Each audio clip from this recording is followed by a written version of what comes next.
Good morning, race fans. Welcome to today's Metro Ford Cup Series, brought to you by the guys at Old Bachelors Racing League, bringing the action every Sunday morning. 11:30 is when single car qualifying starts. As always, I'm James East in the booth, bringing the action 1080p, 60 frames a second. On behalf of Team Goon Squad Broadcasting, looking forward to another great race today with all these talented drivers. They're out there now for single car qualifying, getting ready to take to the field. You're watching Pete Kopko, a.k.a. Cocoa Puffs, in the number 3 machine, the Chevrolet. We talked to some of these drivers before the broadcast while they were still in the drivers' meeting, and they're saying, hey, this track is extremely slippery here today. Everybody's really struggling to get down and do it fast, as we're going to see what these guys can do. As Kopko puts down a 30.49, but he's edged out by Dwayne MacArthur, the fast Canadian, in the number 97 machine. Let's see if these guys can find a little bit more pace there next time by. Low 30s is the best that we saw in practice.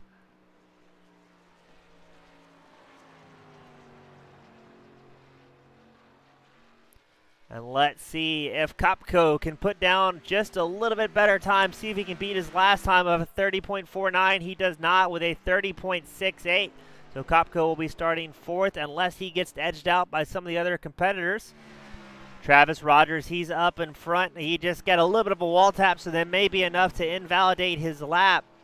Rogers had a great run last week, but unfortunately he found himself having to pit with 2 laps to go, was not able to stretch it on fuel, and did have to come in. So hoping to see another great run out of Rogers here today.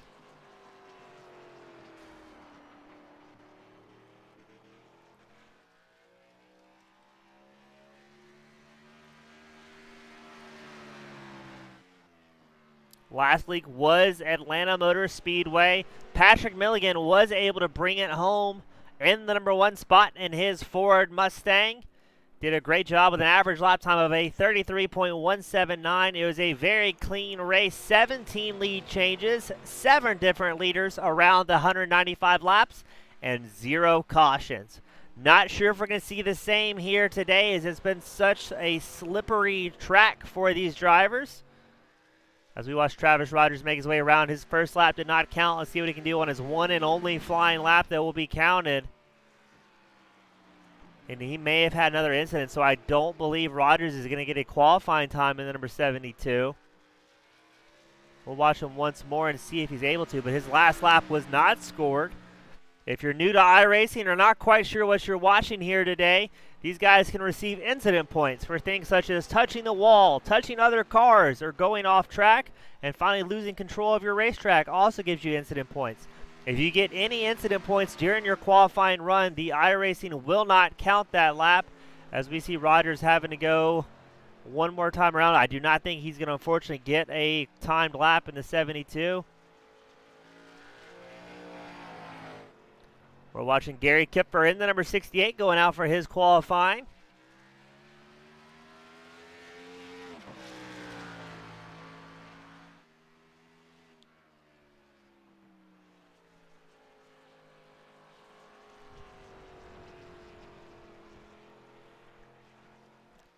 Kipper in the 68's been running great all season long. One of the favorite drivers to call the action when he's up here. And really all around the OBRL racing leagues, a lot of talented drivers that are here for a good, clean race. It's a minimum age of 35 to join the OBRL crew.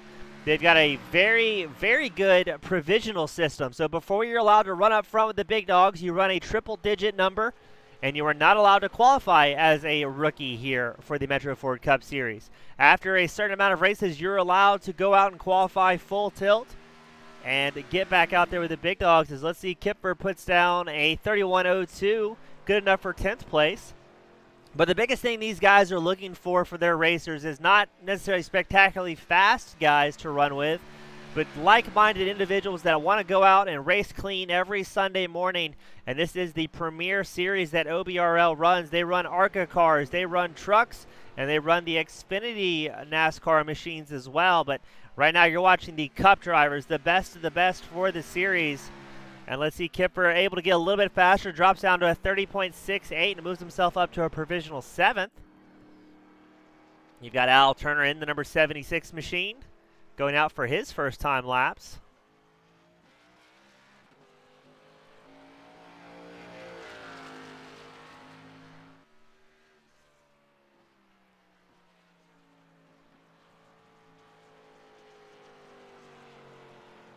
About 25 drivers making the field tonight, so it's going to be a lot of action from start to finish. Such a big field, such a tricky track. And let's see who's going to bring it on top. Is it going to be Patrick once again bringing it up top in the Metro Ford sponsored machine? Or will it be Tom Ogle? Apparently he's been doing very well all season long here, or at least all week long, running multiple series on this very tricky track. So we're watching Ogle in the number 11 machine.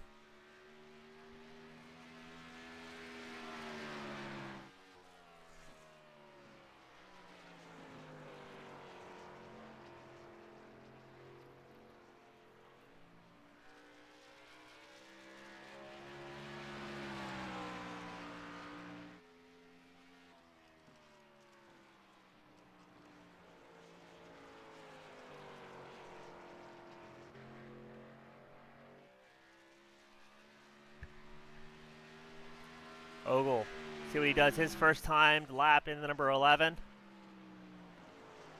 Ogle, that's his first lap, a 30.32, good enough for a 5th place start, but let's see, can the number 11 hammer down just a little bit more and try and steal that pole from Dwayne MacArthur. MacArthur did a 30.1 as his best, so Ogle's going to have to drop 2 more tenths to try and get up there and battle him.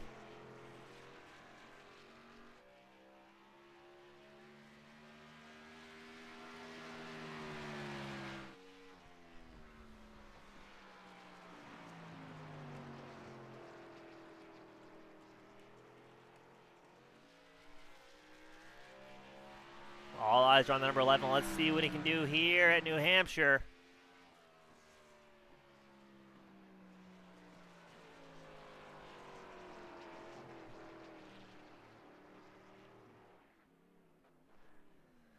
And that'll be it. Ogle's going to be good for a 30.28 out here today. We're watching Hoskins and the number 66.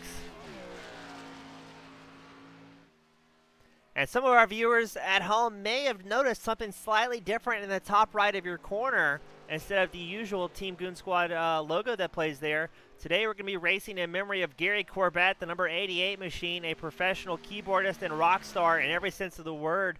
Before we roll into our grid tonight, we're going to have a short piece about him as all of his friends are out on track racing in his honor today. You're going to see a few different paint schemes as well as a large section of racers running some memorial graphics in memory of their good friend Gary Corbett. So we'll be playing that with about 1 minute left of qualifying.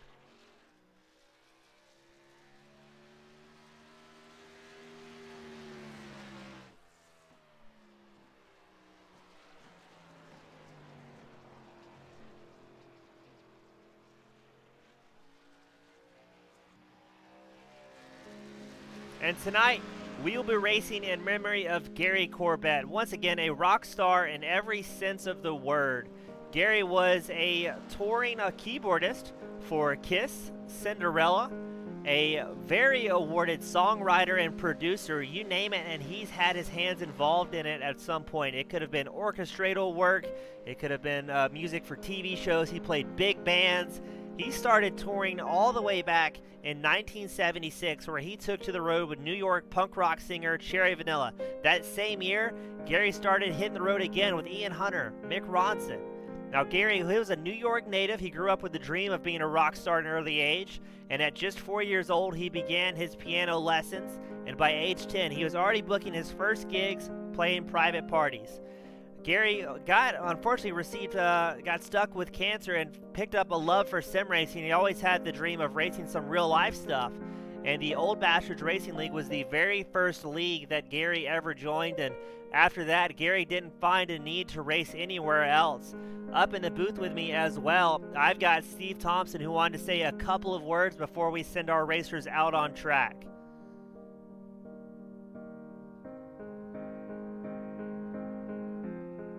Got a copy, Steve? There we go. Thanks. Yep. Thanks, James.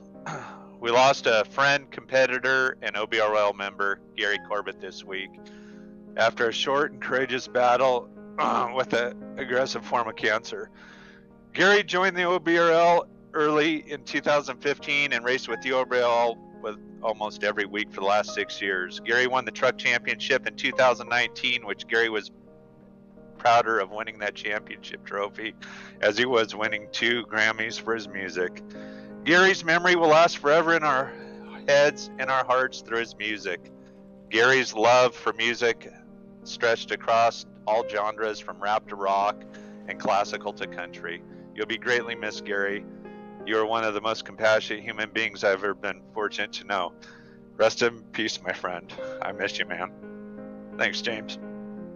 Good job, Steve. Good luck out there. That was Steve Thompson, good friend. Oh, I'm getting choked up in the booth. Good friend of Gary Corbett.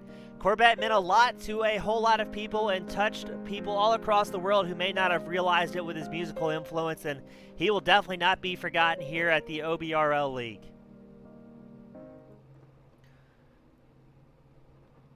All right, race fans, it's time to go racing. Up front, you've got Dwayne MacArthur, the fast Canadian, in the number 97 machine. Josh Robinson will be starting second. Dakota Pischke will be starting third. Andrew Hess fourth. Patrick Milligan will be starting fifth with the Metro Ford sponsor number 18 machine. Tom Ogle starting sixth. Steve Thompson starting seventh. Dean Greer starting eighth. Al Turner starting ninth. You've got Robert Crisco starting 10th. Greg McDaniel starting 11th. Pete Kopko starting 12th. Lee Wardsell starting 13th in the number 99 machine. Gary Kipper starting 14th. Lil Scale starting 15th. Todd Bosworth starting 16th. Mike Schrader starting 17th. Mr. Hoskins in the number 66 machine will be starting 18th here. Grove starting 9th. Bruce Pearson starting 20th. Travis Rogers starting 21st. Michael Everhart 22nd, Brian Lindsay starting 23rd, Lewis Albee starting 24th. And then you've got Robert Chiswick, our rookie out there tonight in the number 120 machine, will be starting 25th. So that's going to start it, and we're going to get ready to go live here at the Metro Ford Cup Series. And we're going to take a extended lap under caution, a silent lap for the memory of Gary Corbett. So I'm going to mute the mic and then just enjoy this lap of silence with you.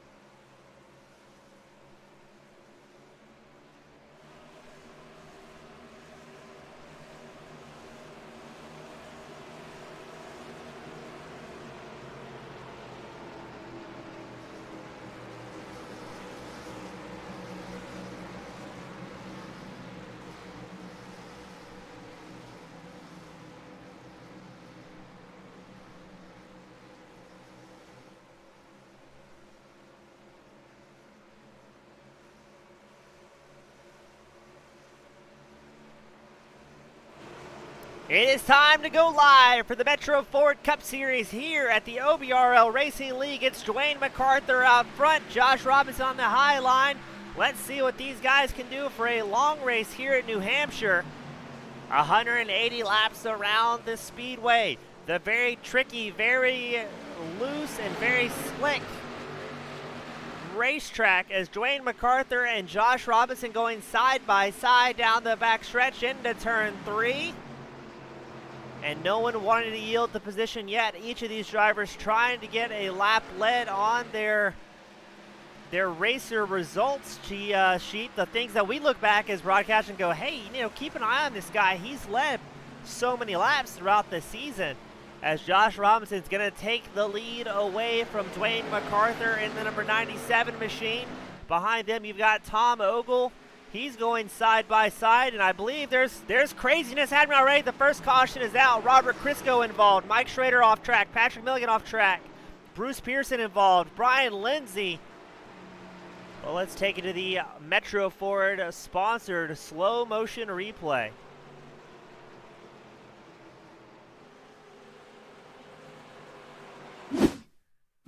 So watch Robert Crisco. He's the number 28 machine on the high line.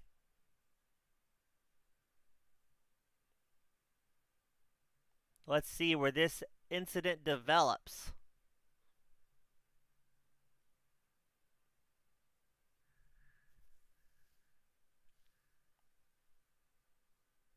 It may be in front of Crisco where the initial incident rears off. It is. Look at that. It's Patrick Milligan, the number 18 machine, gets loose and whips it around. And then all the drivers trying to check up, but Crisco gets into Milligan extremely hard as drivers scatter across the backstretch here in New Hampshire trying to keep these cars clean. No fast repairs at anyone's disposal as they are dodging and weaving, avoiding the carnage. We're going to watch that once more in real time.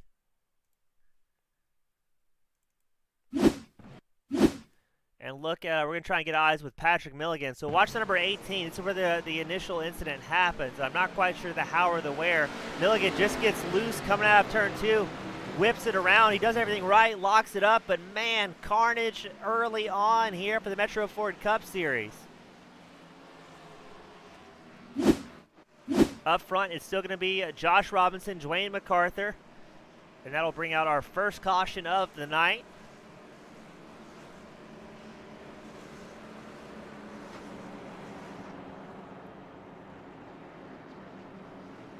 So in pit lane, you got Michael Everhart, Patrick Milligan, Brian Lindsay, Lee Wordsall, Bruce Pearson, Mike Schrader, Robert Crisco, all in pit lane early on, trying to get some repairs done to their machines. But man, that's going to take out a lot of cars early on, I'm afraid.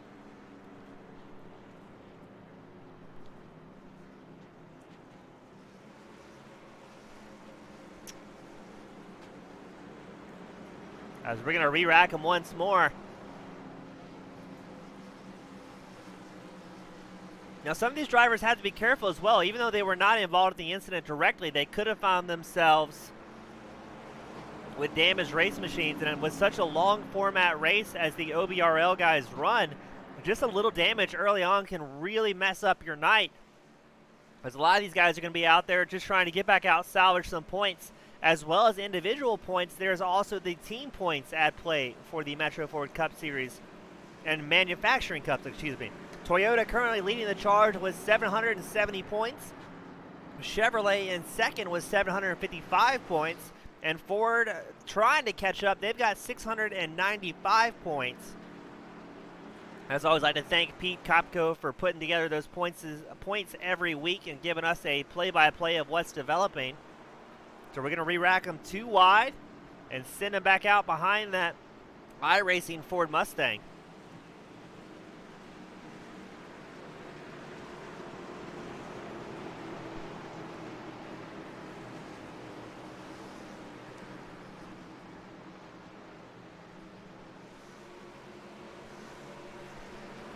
It'll once again be Josh Robinson and Dwayne MacArthur on your front row. MacArthur will have the inside line for the restart.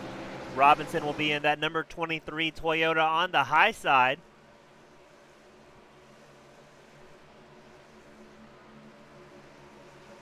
Pace car will be in this time by, and we're going to re-rack him and send him back out.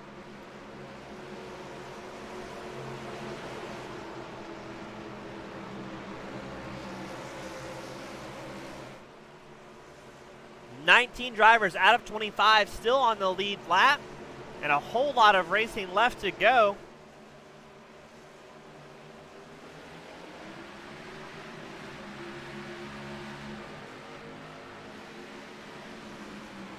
Man, what an absolute great battle we're already seeing as Josh Robinson, he's on the high line. Dwayne MacArthur trying to get through the low line. I believe the mid to high line is the preferred line for these drivers. Trying to carry a little bit more speed and keep the cars underneath them.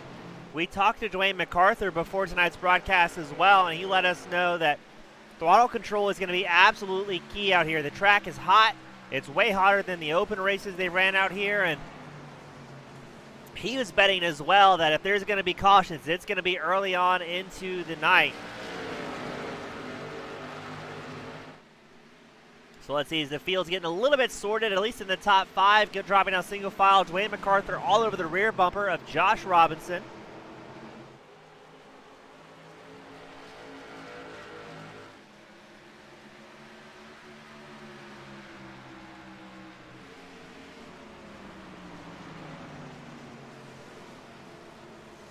And someone else to keep an eye on, Tom Ogle, the number 11 machine. You see him in that bright pink, Toyota. He's put down the fastest lap of the race so far, a 30.63. Ogle's running as tight as he possibly can. We'll pan the camera back to him and see where he's at, number 11. He's trying to get around Andrew Hess in the number 54. Behind him, you've got Dean Greer and Steve the Mule Thompson in the number 67. That's who you heard in the broadcast booth before the green flag dropped. But look at Tom Ogle looking to the inside. He's going to be heavy on the brakes, trying to slow that car down. And this is a fixed setup race, so the only thing these drivers can change is their steering input, how much the wheel turns on the car versus how much the input they give it on their actual wheel, and the brake bias as well.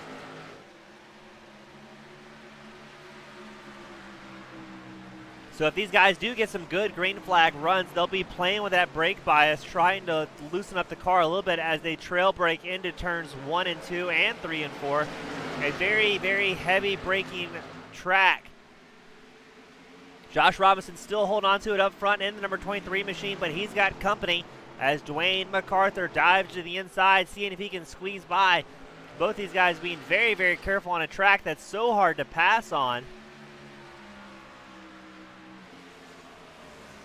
It's almost like a road race where you have to be pretty hard on the brakes and try and win it in the brakes and dive to the inside. Not like our standard ovals where you can go out and really hold it wide and try and use a little bit of draft to look around, because once you slow the cars way, way up, going into turns 1 and 2 and 1 and 3, it really messes with your momentum leaving the corner. So right now you see Josh Robinson able to hold that preferred line, but Robinson gives the wall a little bit of a tap. Here comes Tom Ogle. He's going to take second place. And Steve the Mule Thompson also sliding up as well, trying to get a spot over Josh Robinson.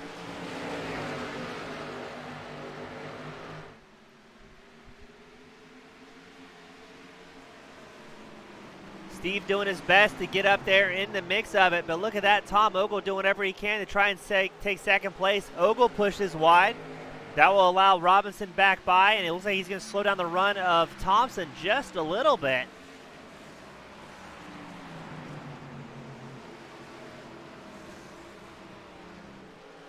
Steve trying to get to the inside line, but so extremely careful not to hit the quarter panel of Tom Ogle.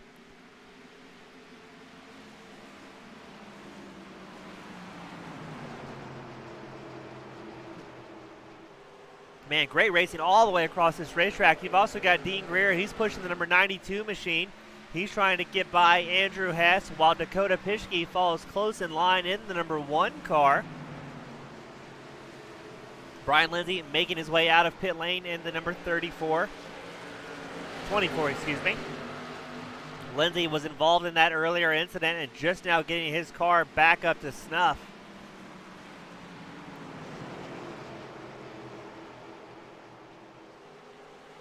A lot of great racing all across the racetrack. There's Greg McDaniel. He's running 11th place right now. In front of him, he's got Gary Kipper in the 68. Behind him, Scales, the number 8, as well as Hoskins in the 66. Everyone doing a great job staying out there and doing a good, clean job so far. As Dwayne MacArthur, our current race leader, he's getting chased by Josh Robinson's number 23 machine. Tom Ogle, number 11, we know he's a very fast driver. He's been one of the odds favorites to win it again here at New Hampshire.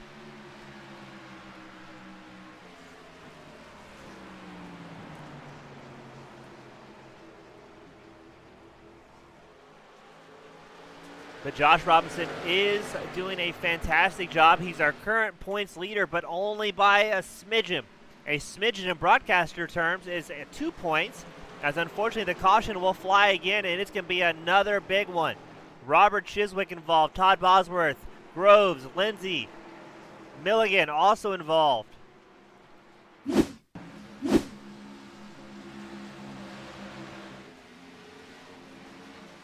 Ooh, the number 9 checks up and then it goes for a wild ride.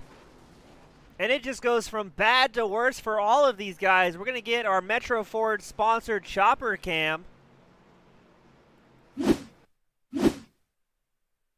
So keep an eye on the number 9 in the very top left of your corner. I think he gets loose, hits the wall, and has the check up. The number 42 checks up to avoid hitting him, and the 120 of Chiswick just couldn't see anything. And then the sparks will fly once more at New Hampshire as the number 9 takes a spectacular ride on his roof. The number 24, poor Brian Lindsay, can't catch a break. And then we show Patrick Milligan involved at one point as well.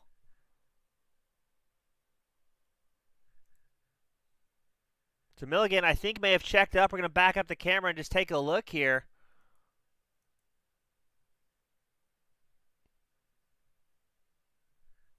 So I believe that was Milligan just checking up to avoid any carnage, as all these drivers are communicating on their radios saying, hey, there's a big, big problem on the start-finish line straight, as the entire field is going to take the opportunity to come into pit lane, except for Josh Robinson in the number 23.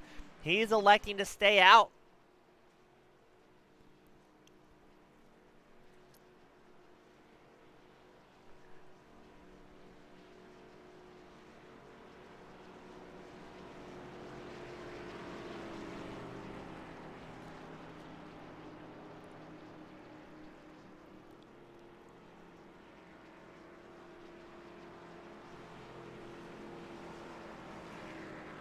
Now Robinson is going to bring it in just a little bit later in the rest of the field, so Dwayne MacArthur will take over the lead. Behind him, you've got Tom Ogle in the number 11. So expecting to see a great restart here, and the fireworks will once again fly. As I've got to say, it's been a long time since we've seen one of these current-gen cars upside down. But poor Groves having a rough night. And hate to see the rookie as well, Chiswick, involved in that one. Unable to see what was going on in front of him with the cars checking up. And when we say rookie, Robert Chiswick in the number 120, his Ford Mustang, he has that triple digit, that 120, signifying he is still a rookie within the OBRL league.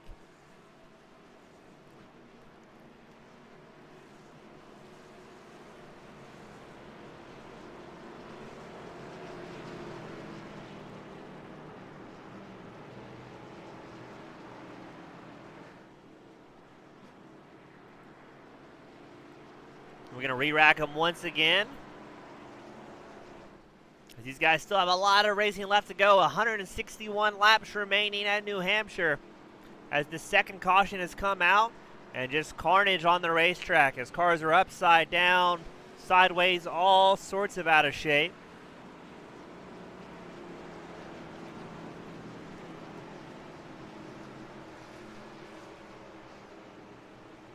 Dwayne MacArthur will be starting up front once again. Tom Ogle making his way to the front row for the first time tonight.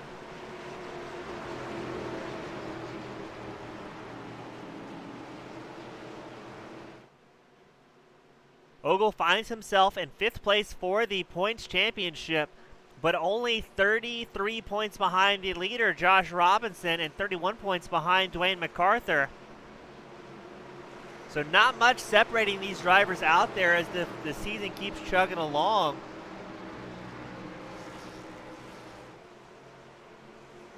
And the biggest thing I notice as a broadcaster looking at these race results and season statistics is how few incidents these guys normally find themselves in.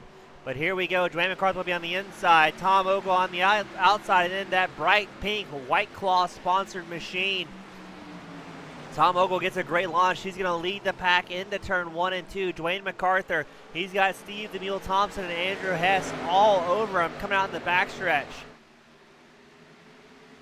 Now cautions do breed cautions, so every time these drivers re-rack them and get bunched back up, it gives you more opportunities for more mistakes to be made. And with such a small track and so many cars, one single car incident can rapidly involve 4 or 5 other drivers. But look at Tom Ogle go as he's got a half-second gap over second place, Dwayne MacArthur. And for the most part, it looks like the field is happy breaking down single file. And just try and click off some laps and get their fuel run down.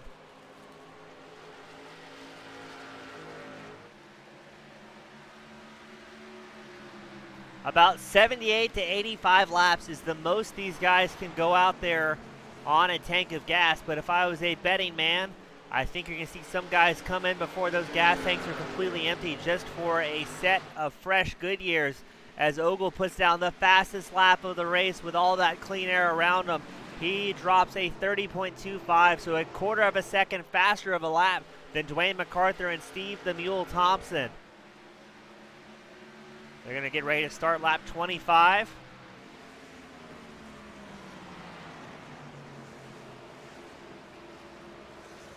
And there goes Steve. He's going to dive to the inside of MacArthur. And he's going to take over second place. We'll see what type of run he can carry down the backstretch. But these guys are sorting positions and being very careful about it.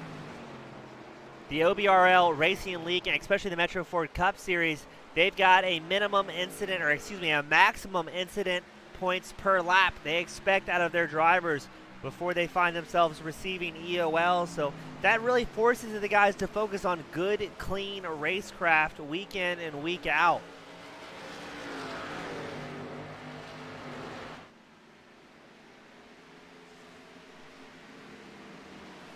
A lot of battling going on for that 5th place spot. Dakota Pischke, he's chased by Al Turner and Dean Greer. Al Turner, he's on the inside of Greer coming out to the start-finish line straight. They're going to go side by side. Greer has a bit of a wiggle, but able to hold on to it. Al racing for Turner Motorsports in the number 76 machine, our current second fastest Canadian on track, as he cannot get away from Dean Greer in the number 92 machine. Greer's on the outside. Turner's on the inside, and here comes Pete Kopko, a.k.a. Cocoa Puffs, in the number 3. We saw him earlier in the season absolutely send that number 3 flying through the air as he got in the grass. I believe it was at Daytona we saw that one. So good to see Kopko gaining some spots. He's up 5 spots so far from where he originally started. Currently running 7th place on track. His last lap time was a 30.94. So he's doing a great job staying consistent, cleaning off some laps. And most importantly, keeping that number 3 machine clean. He's seen a lot of good drivers collected early on with incidents.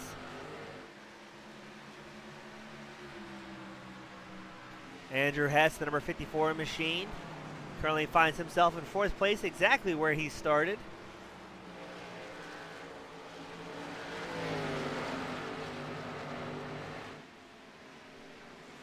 And up front, you've got Tom Ogle. He's got a 1.25 second gap over Steve the Mule Thompson running 2nd. Dwayne MacArthur in 3rd. He's down 2 spots from where he started tonight. But he knows, hey, it's a long race. Don't want to blow the tires too early on. Racing smart will be your best chance of getting up at the front at the end. As if we've seen pit and tire strategies really affect these races, especially as long green flag runs develop. We're going to take it a little bit further back in the field. Here's a Michael Everhart in the number 17 machine. He's trying to chase Travis Rogers, Hoskins, and Scales.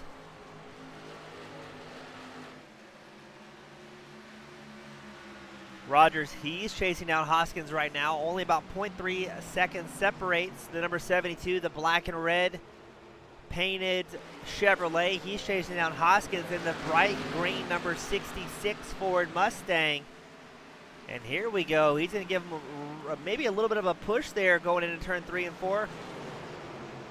But Hoskins is going to hold on to it for another lap. But man, Rogers all over the back of the number 66 machine.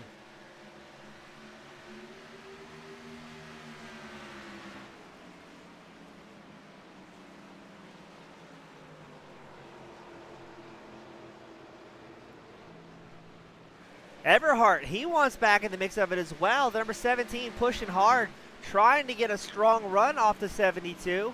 But let's look up here. We've got more racing going on. That's Greg McDaniel and Dean Greer going back and forth for position. This is the battle for 8th place on screen right now.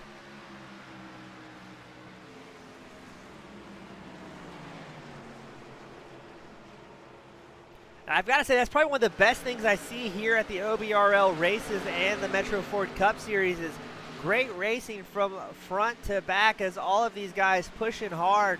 Unfortunately, we do have 4 drivers that are out already. Groves, Chiswick the rookie, Brian Lindsay, and Mike Schrader all having an early night at New Hampshire.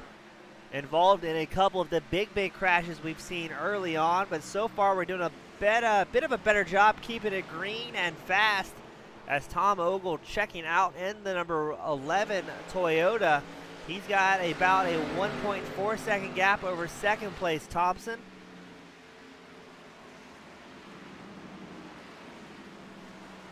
Let's check on Kipfer in the number 68 machine. He's still trying to catch up to Everhart and Hoskins behind him. He's got Lewis Albee, Lee Wardstell in the number 99 machine trying to catch up.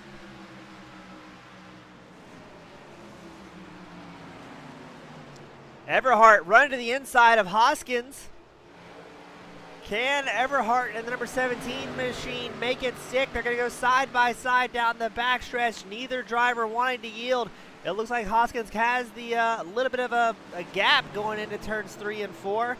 But Everhart trying to make that car as tight as possible, get as close to the inside as he can, and charge back down the start-finish line. Here we go. They're side by side crossing the start-finish. Let's see, can Everhart hold on to it and get the position going in turn 1? Both drivers heavy on the brakes, trying to low up their race machines. And Everhart looks like he may have what it takes to get the position clean going into turn 3. But no, here comes Hoskins trying to carry a little bit more speed. Everhart tighten up, having to check up to avoid pushing wide into the number 66 machine. And Hoskins will hold on to it for another lap. Andrew Hess still running strong and forward. He's got Pischke behind him. Really a fleet of drivers behind him. You've got Hess, Pischke, Turner, Robinson, and Kopko all trying to get that top 5 spot. Josh Robinson also making moves here, the number 23 machine. He came in later on that pit cycle and had to work his way back up through the pack.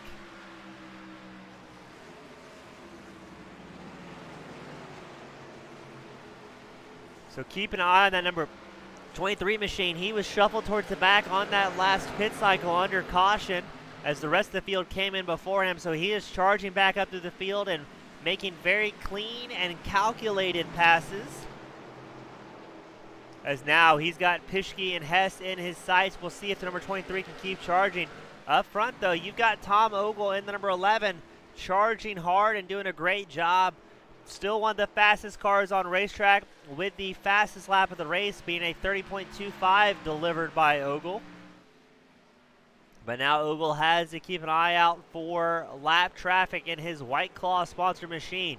In the drivers' meeting, they did say, hey, slower cars, lapped cars, try and hold the inside line if at all possible. So he is going to navigate traffic and do it clean.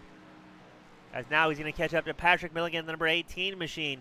Milligan won last week, but involved in 2 incidents here today.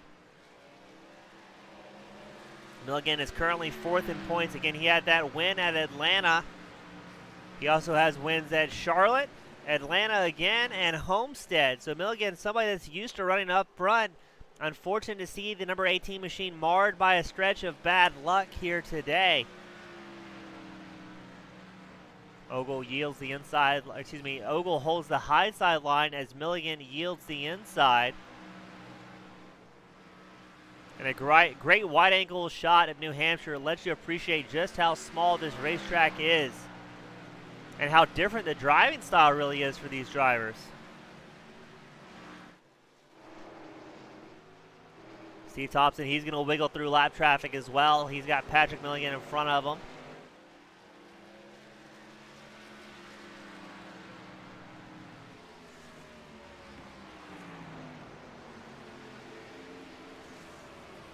All these guys doing a great job. Now, this is later on the run where things are slowing down a little bit for the drivers. Their tire wear is really starting to play a toll on them. That they've already dropped over a second off their best lap times.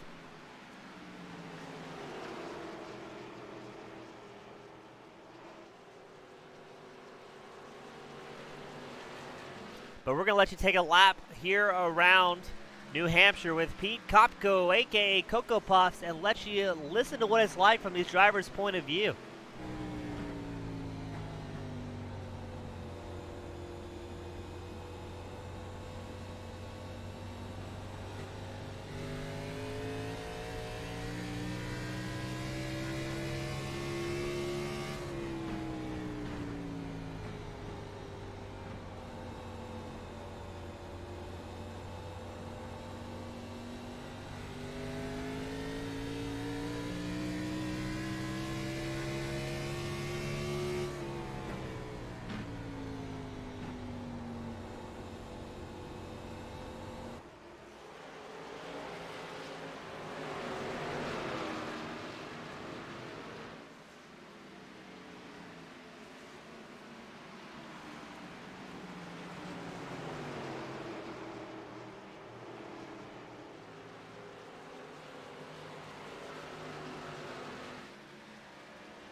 Just realized we did have the broadcasting microphone turned off there for a second, so my apologies.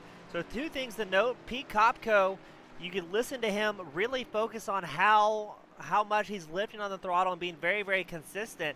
And as far as that crash, it looked like Dodd Hoskins just got accidentally hooked by Michael Everhart, sent him flying around, and then once again a big old parking lot at New Hampshire as we bring the caution out again. For the third time, we'll be on lap 50 or maybe 51 for the restart. Still have Tom Ogle out front, Dwayne MacArthur, Steve Thompson, Josh Robinson, and Andrew Hess will be our top five as everyone comes in for 4 fresh Goodyears and a full tank of fuel. Now, we knew it was going to be a minimum 2 stops strategy for these drivers, but at this point, I think they're going to come in every time they get the opportunity. If they can put 20, 30 laps on their set of tires, we'll see them come in and try and take as many tires as they're allocated.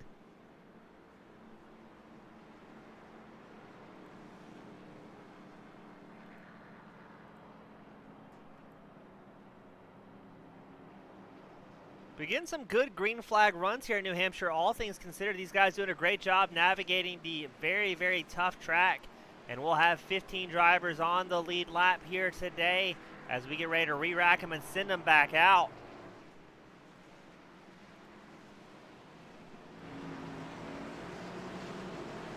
Patrick Milligan leaving the pit lane. So Milligan, he was involved in 2 incidents so far today.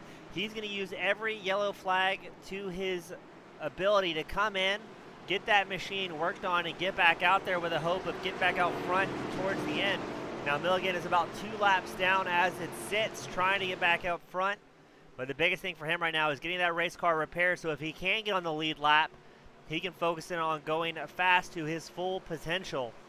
But let's watch Dwayne MacArthur, Tom Ogle on the front row for this restart.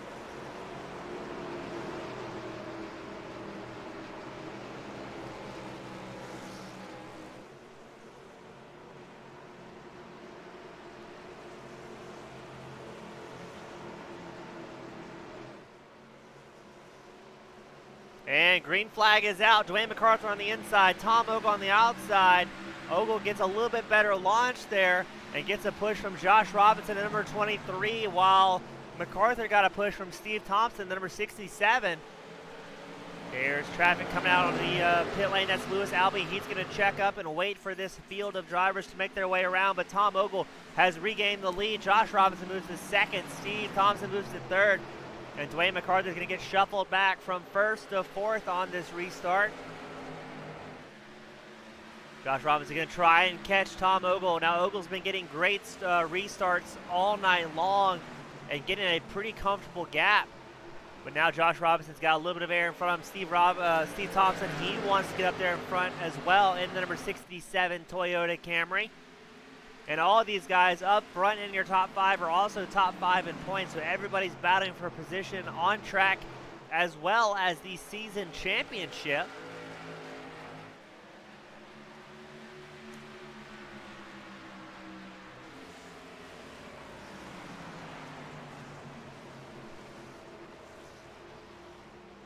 Dakota Pischke, he's leading a line of drivers as well. Pischke in the number 1.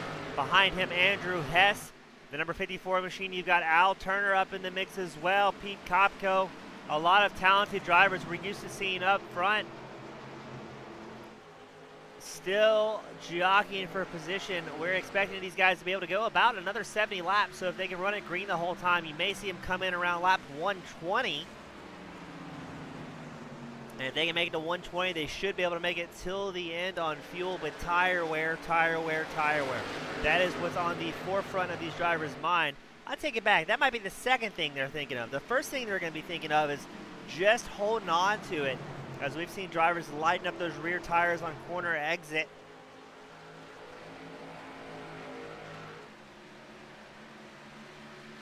I've got to say, I mean, we have had a caution-filled night so far, 3 cautions, but with such a slippery racetrack, they're doing a good job maintaining.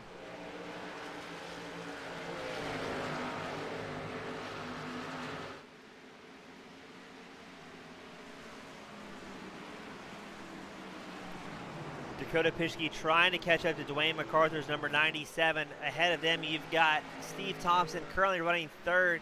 He's watching Josh Robinson in the number 23 machine, as Robinson's starting to whittle away at that gap of Tom Ogle in the number 11. But who is using too much tire early on? It's only been about 9 laps since their last pit stop. And tire well will rapidly become a factor after about lap 10 to 15. You'll see the pace start to drop off, as right now they're still clicking off the 30.5s among the top 3.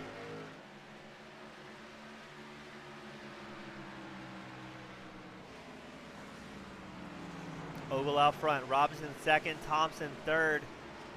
And unfortunately, a lot of drivers not having the night they wanted. About 10 drivers are either out or find themselves laps or multiple laps behind after a few big incidents that collected a large portion of the field.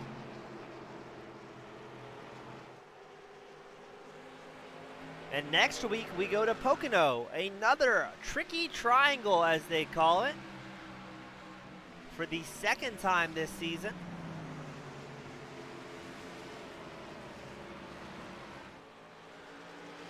Now, last time they were at Pocono, Steve Thompson did his best. That 84-lap race, Thompson put it on top of the box.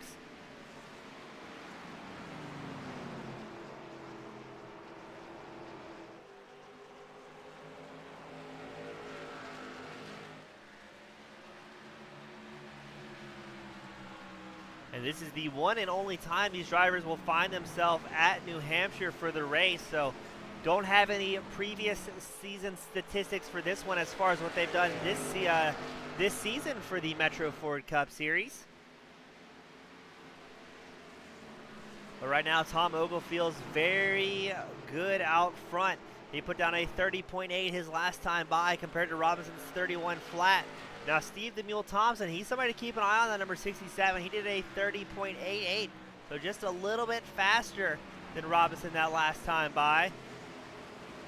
But we have hit the magical mark where tire wear is becoming an effect. So about 13 laps is what these guys can do before they see the pace dropping off. Ogle did a 31.03, Robinson a 30.9, and Thompson a 31.23.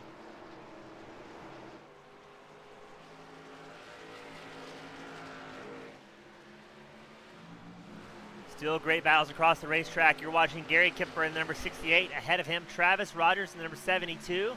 And then Scales and the number 8 follows in tow with Kipfer.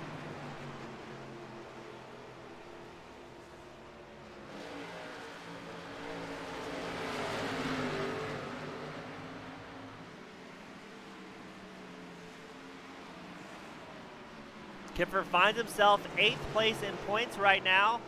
He does not have a top 5 yet for the Metro Ford Cup Series.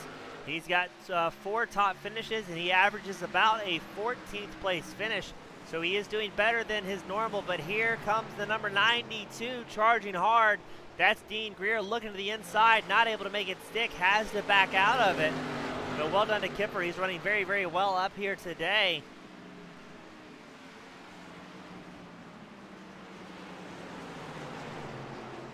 Andrew Hess still battling against Al Turner, and Kopko are trying to get in the mix. This is your battle for 6th place on screen. Andrew Hess finds himself with about a 1.3 second disadvantage to Dakota Pischke in the top 5 spot. As Al Turner starting to get a run working. Let's see if he can make something happen against Andrew Hess.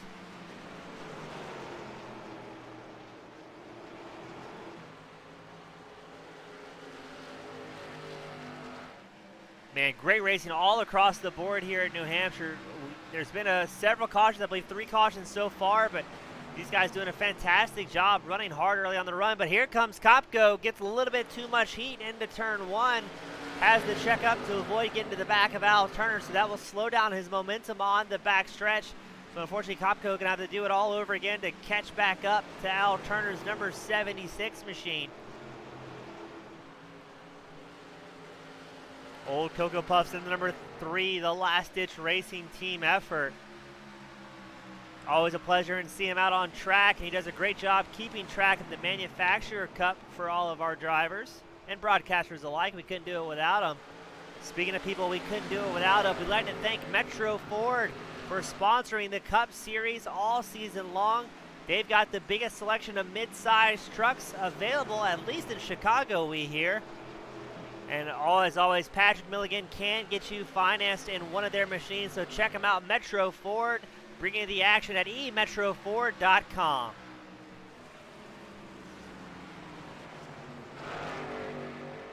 Josh Robinson stalking Tom Ogle's number 11 machine, trying to get that race lead back after getting shuffled to the back on the pit strategy.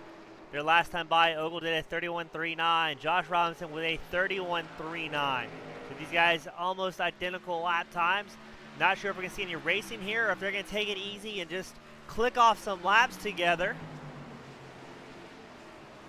Now, as these cars tighten up, it gets even harder to pass here in New Hampshire. It's hard at the beginning, even with 4 fresh Goodyears and everybody wide awake and bushy-tailed, but as the longer the run progresses, those cars tighten up and you're not able to drive to the inside as much as you would prefer. As our race leaders, Tom Ogle, Josh Robinson, are going to catch lap traffic coming onto the start and finish line straight.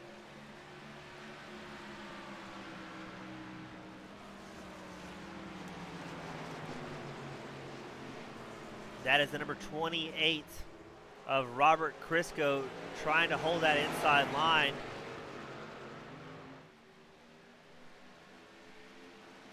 The race leader's going to get through nice and clean, no problemo. And Tom Ogle is going to maintain the lead with Robinson close in tow.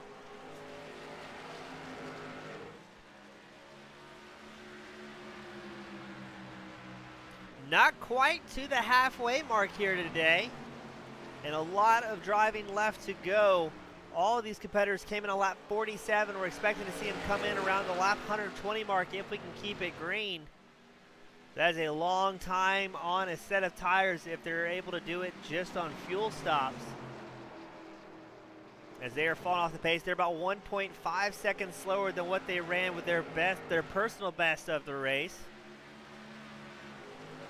Dwayne MacArthur, he's accompanied by Dakota Pischke's number 1 machine. The Chevrolet of Dwayne MacArthur trying to hold off the Toyota of Pischke. All these Chevrolet drivers are only about 15 points behind in the Manufacturers Championship, as Toyota is still leading the charge with 770 points compared to Chevrolet's 755.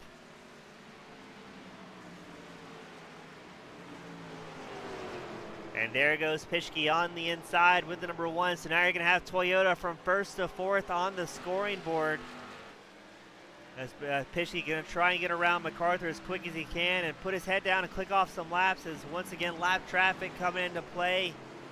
The number 28 is still out there charging hard. Robert Crisco just trying to salvage some points at this point.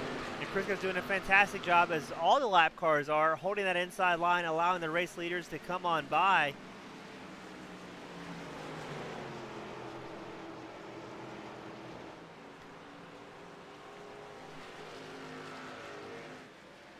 As they're going to get by nice and clean from lap traffic. Everybody being absolute professionals here at the Metro Ford Cup Series. 15 drivers still on the lead lap tonight.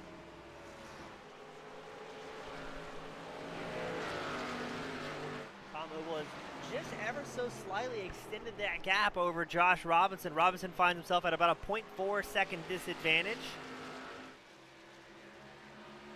These guys are now officially over 1 second slower than their personal lap times at New Hampshire. The tire wear is starting to affect these drivers, as well as driver fatigue. The longer you're out there, the more tiring it gets.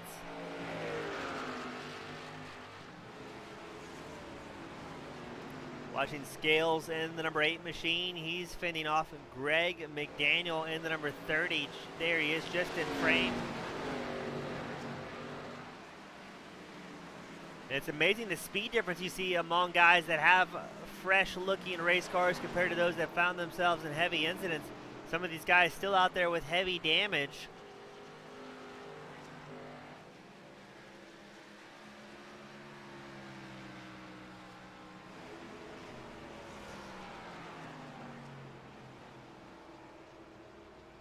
Lee Warsdell, he's still in pit lane, our 1 driver trying to get some damage fixed. Behind him, 5 great race car drivers that are unable to continue.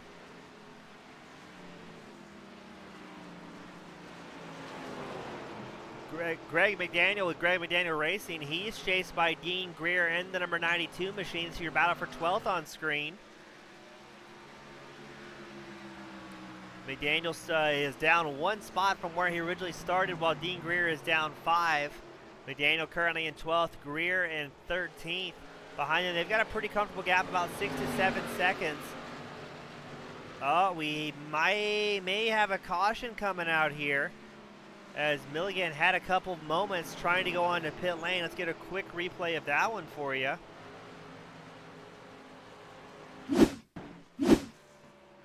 Milligan, the number 18 machine, having a very rough night, unfortunately. The motor lets all the smoke out of the Ford Mustang,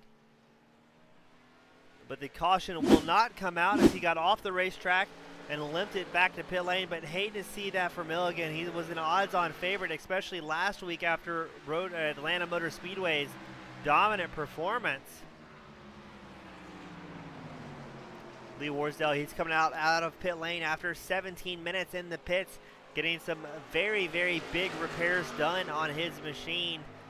His crew hammering out all the body work and trying to duct tape everything back together, but the battle for the lead still going on. Tom Ogle out front, Josh Robinson second. They've got about a 6-second gap over third place Steve Thompson, who is accompanied by Dakota Pischke.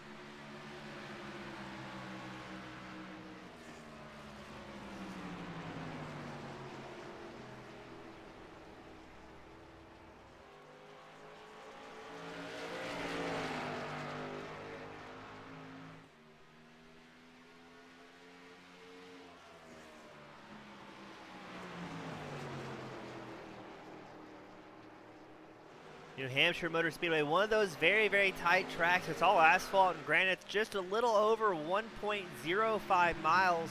So one of these shorter circuits these competitors will find themselves on. Originally opened in 1990, June 5th. So it's been around for just a little while now, coming up on over 30 years. But still definitely new compared to some of these tracks the drivers find themselves on, such as Talladega or Daytona.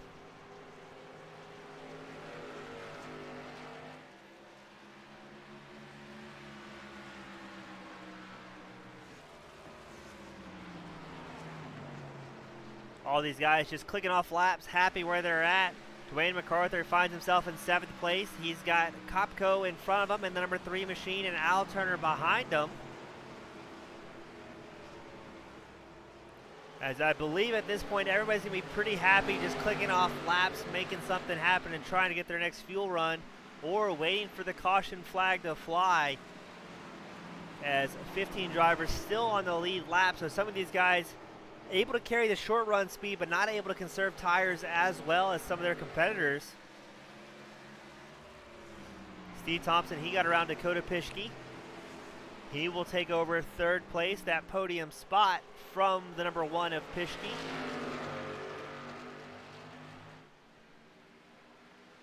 And look at old Kopko making moves here. The number 3 machine is up 7 spots. He's gotten around Andrew Hess. Great to see Pete with such a good run here today.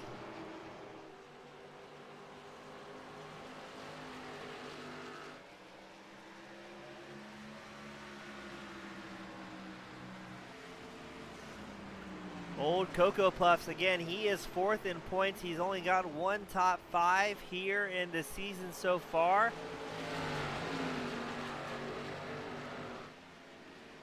And we've got to go all the way back to Phoenix, March 14th, before he had a top 5 finish. His average finish is about 16th. So Kopko feeling at home here in New Hampshire, still charging hard and keeping the tires underneath them. His last time by was at 31.96. The leaders are doing 31.8, so he's still maintaining quite a good pace in that number 3 Chevrolet. Let's see, can Kopko keep the tires underneath him and keep charging up front? Or will he face tire wear later on in his run, as maybe the guys behind him are either saving tires or pushing a little bit less hard than Kopko in number 3.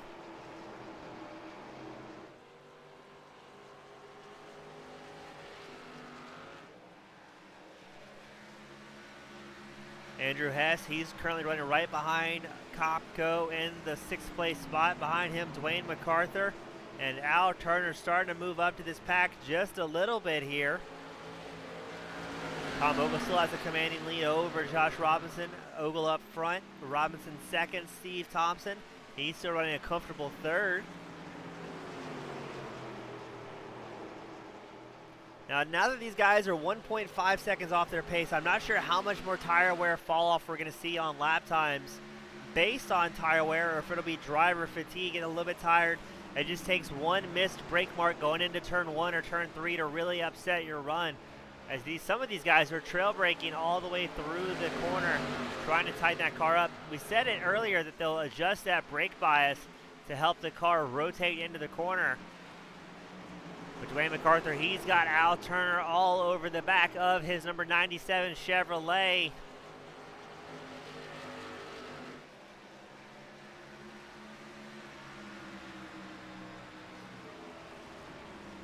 And we are getting ready to approach the halfway mark here today.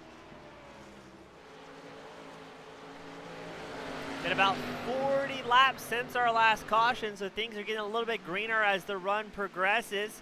That estimated pit window is around the lap 120 mark for these competitors. And I think most of the guys are going to be happy just dropping in single file, clicking off a whole lot of laps.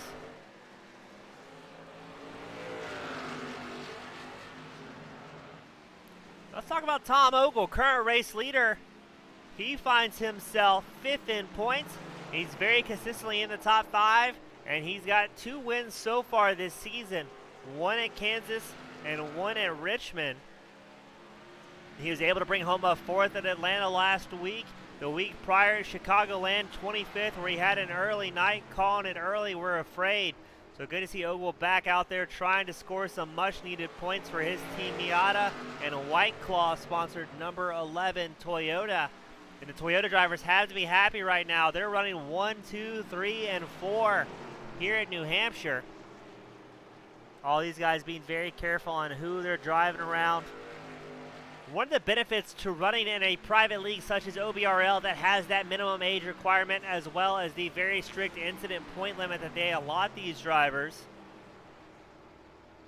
is you find yourself bumping bumpers and doors with the same guys several nights a week, so you know, hey, I can push and trust this guy to run pretty aggressive, or this competitor has a little bit harder time on smaller tracks. Let's give them a little bit more pace, but allows you to build up that repertoire with your fellow athletes, esports athletes, I guess I should say, and it allows for better racing, a whole lot more fun on and off the track.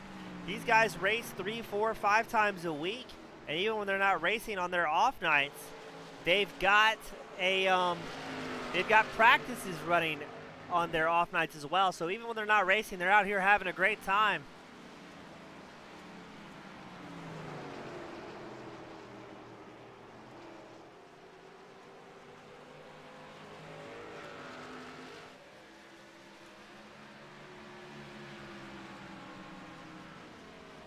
If you want in on the action, check them out, obrl.racing.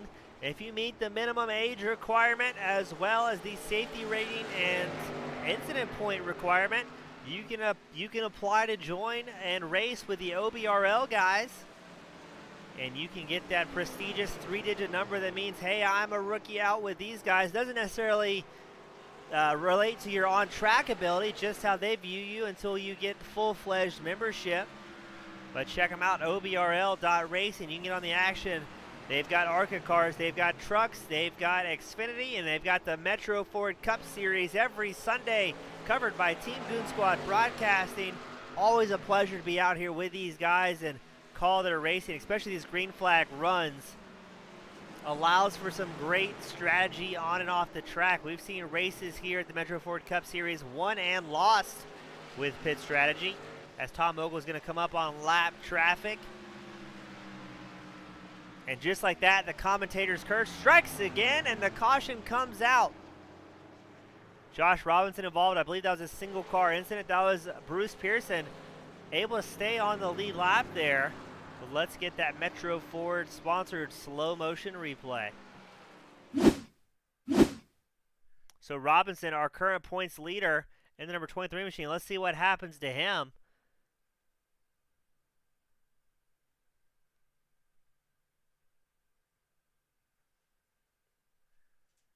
Did not see any other cars involved when that was. So that makes me believe it was a single car incident for the 23 machine.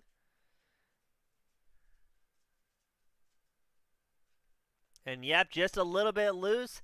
Gonna send the number 23 on a wild ride at the start-finish line. Strat does his best to hold on to it, but that inside wall is gonna catch him hard hit for the number 23 Micro Center sponsored Toyota.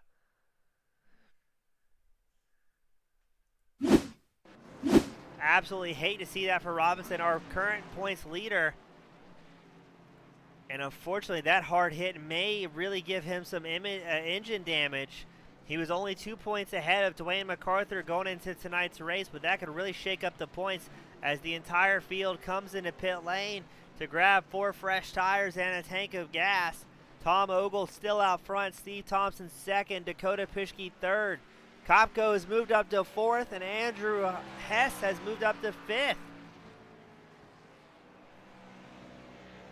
A couple of the drivers opting to stay out, try and get that lucky dog in the wave around.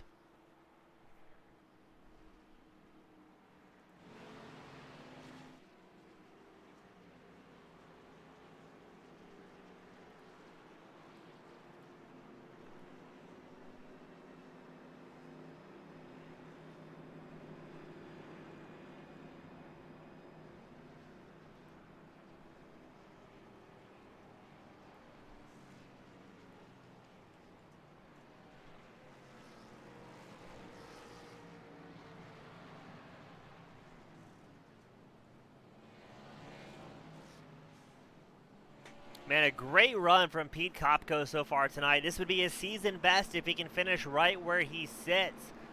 An IT manager for over 20 years. He's been racing sim racing since 1994 with the Papyrus NASCAR Racing, so he's no stranger to sim racing and doing a great job out there today.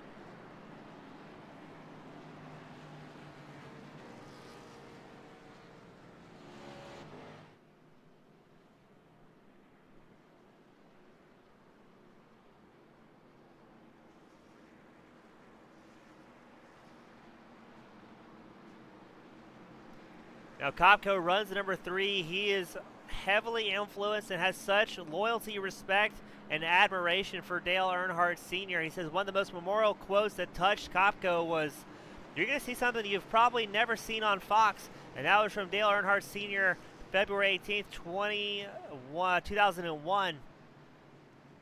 And the latest news from Kopko is, I don't want to wreck him, but I will rattle his cage a bit.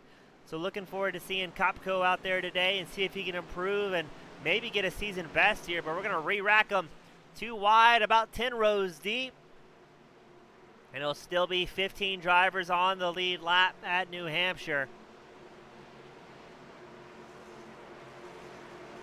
Tom Ogle on the outside line. You've got Steve the Mule Thompson on the inside on your front row, as pace car will be in this time by. And then we're going to send these boys racing as we are past the halfway mark of the Metro Ford Cup Series New Hampshire round. Let's get ready to get this party started. Kopko, he has Dakota Pischke on his inside in the number 1.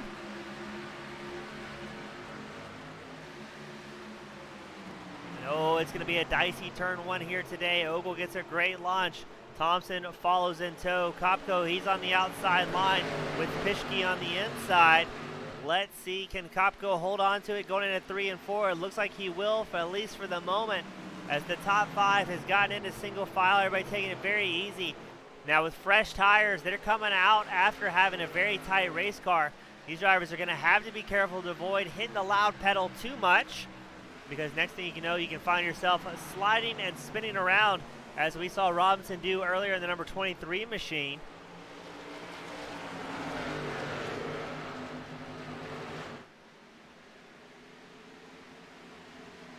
Pischke has a bit of a moment, lights up the rear tires, coming out of turn 2, gets it back underneath him and settled. He still has Hess all over the rear of him, but Kopko currently running 3rd place. Amazing what the number 3 driver can do, putting it on top of the possible podium contention. Now, if these guys at this point, if they can go green, should be able to go all the way on a tank of gas. Mind you, it may be painfully slow as the tire wear really starts to come in. Tom Ogle doing a great job up front with a 30.32 his last time by. Thompson with a 30.39. Kopko did 30.6, but Kopko, it seems like he's a long-run driver here at New Hampshire. He gets not faster as the run develops, but he gets slower than some of the guys on track. So number 3 machine able to keep tire wear on the forefront of his mind, and he's got to be feeling more comfortable up here in the top 3. There's less cars to be involved in if there is an incident. Albie leaves pit lane.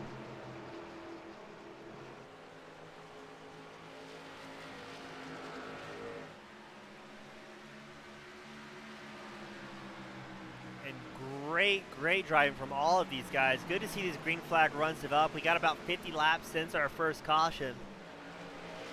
And Steve the Mule Thompson is starting to put the pressure on Tom Ogle up front. Now Robinson seemed like he was content following Ogle for a while around this racetrack. But are we going to see Steve Thompson's number 67 Toyota maybe try and spice it up and get him some laps led? As Kopko, he's the lone Chevy up front in the top three. You got Dakota Pischke and Toyota. And then behind those guys, a field of Chevrolets as Hess, MacArthur, Rogers, Kipfer, Greer, Turner, Scales, all running Chevrolets inside the top 11.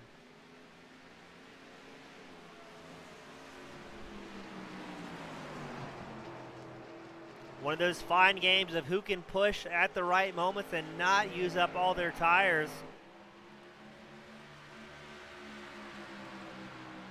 Got a lot of racing going on for 9th place on track. Al Turner, Dean Greer, Gary Kipfer, all battling back and forth here.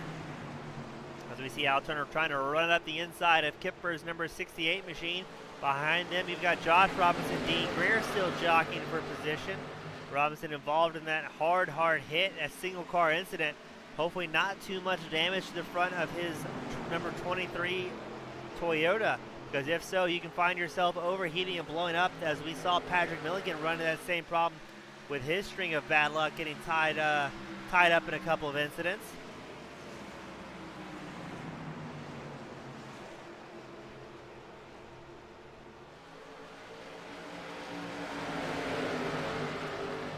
And what a good string of drivers here. So that's Dwayne MacArthur at the front of it.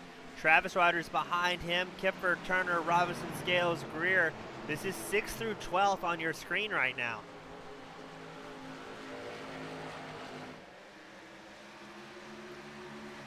Less than 80 laps to go at New Hampshire. It's been a string of cautions, I believe 4 so far. I'm expecting at least one more before this race ends, because it is such a tough track, and especially how bunched up all these drivers are. Everyone's being extremely careful, but it just takes a little bit of bad luck and you can find yourself causing another incident. I guess one of the few saving graces here is if you do have an incident, there's now less cars on track to find yourself involved with, as here comes MacArthur trying to get around, there comes Rogers. Rogers trying to get around MacArthur. MacArthur goes to the high line and Rogers dips on through coming into the corner, but look at this, MacArthur's going to try and dive back to the inside. Thinks better of it, coming on the back straightaway, and they're going to fall in line, and oh, there's still action behind them. Al Turner, Gary Kipfer going side by side into 3. It looks like Turner's going to have the line, as Kipfer's going to be stuck on that high line. And Turner's going to get a great drive out of turn 4 and take over the spot from Kipfer. But I believe Kipfer just had a bit of a moment too. May have touched the wall there ever so slightly.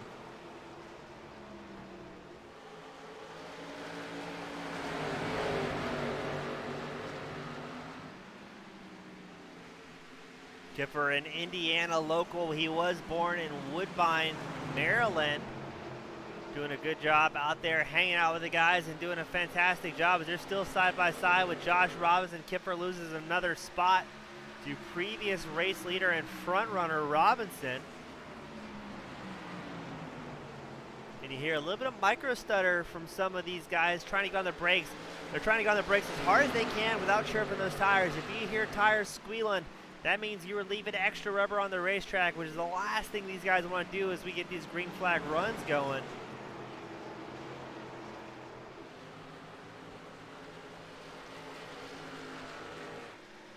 Interesting to see Rogers running a little bit of a higher line in the number 72 machine. So is Al Turner compared to the competitors around them.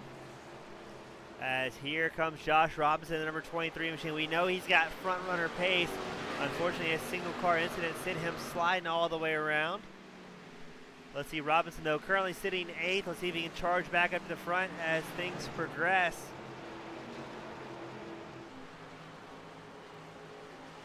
Up front, you still got Tom Ogle. He's got about a 1 second lead over Steve the Mule Thompson in second place. Behind Thompson, Peter Kopko running 3rd place, doing a fantastic job. And I can't say enough good things about him. With such a great run here today, I think he's found his call, and that might be short track racing.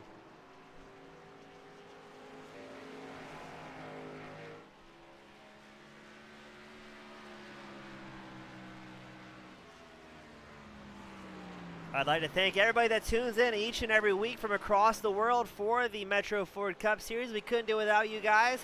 We appreciate everybody that hops in chat, lets us know who they're rooting for, and helps support your favorite driver out there. Gets the sponsorship of these drivers the much-needed TV time they need, and helps grow the series as well at Old Bastard Racing League. Always a great time with some great racers.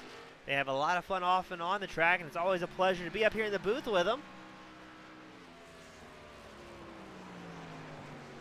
Let's see, can anyone answer Tom Ogle's run, though? He's been a very, very fast driver and very, very consistent all night long. Ogle's last lap was at 31.47. Thompson did a 31.42. As they are a little over 20 laps on their set of tires now from their last pit cycle. And they're finding themselves about let's call it about 1.5 seconds off the pace, their personal best.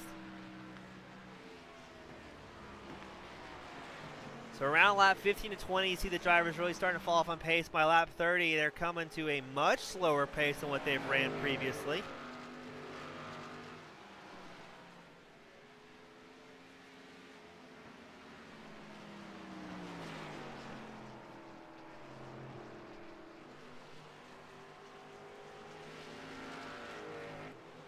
Dakota Pischke, he's running 4th place right now. He's got Kopko in front of him. He's got Hess behind him. Pischke, another one of those drivers that was further up in the field earlier on, but let's see if he can get that long run strategy working for him.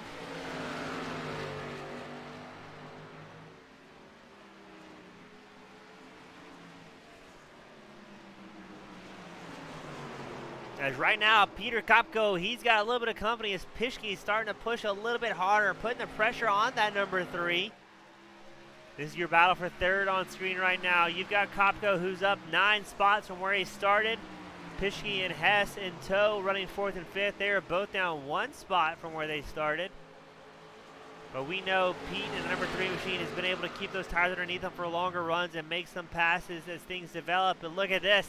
Here comes Travis Rogers looking to the inside of Andrew Hess. Kopko's got to be happy here. The more those 4th and 5th place drivers of Hess and Rogers battle it back and forth, the more it's going to allow him a chance to breathe and extend that gap just a little bit more and try and maintain that 3rd place spot.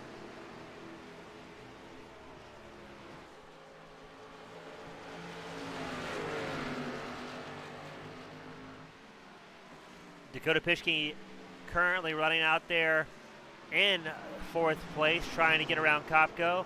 Finds himself 10th in points going into tonight. Average finish is about a 12th. He's have 6 top 5s, 11 top 10s, and unfortunately 3 DNFs. Last week in Atlanta, we found him finishing 5th place after 195 laps. So over the length of the run, he gained 1 spot from where he qualified. So Pischke also looking at a good opportunity to tie his second to best career. Pischke has 1 podium so far this season at Martinsville, where he finished 3rd on the box, bringing home the bronze. So he's trying to get up there to catch Kopko and at least tie his previous best.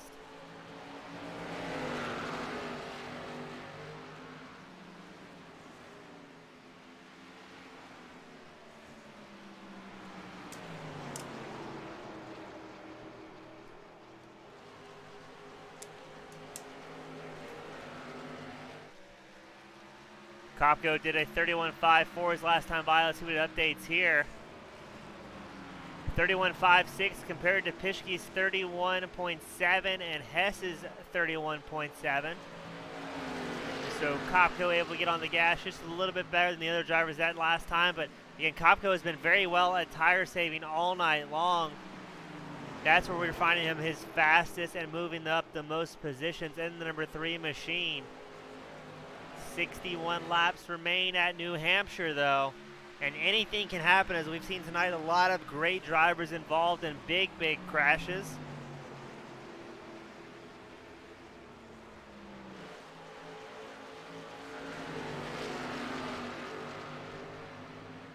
As here comes Kopko. He's been working on lap traffic.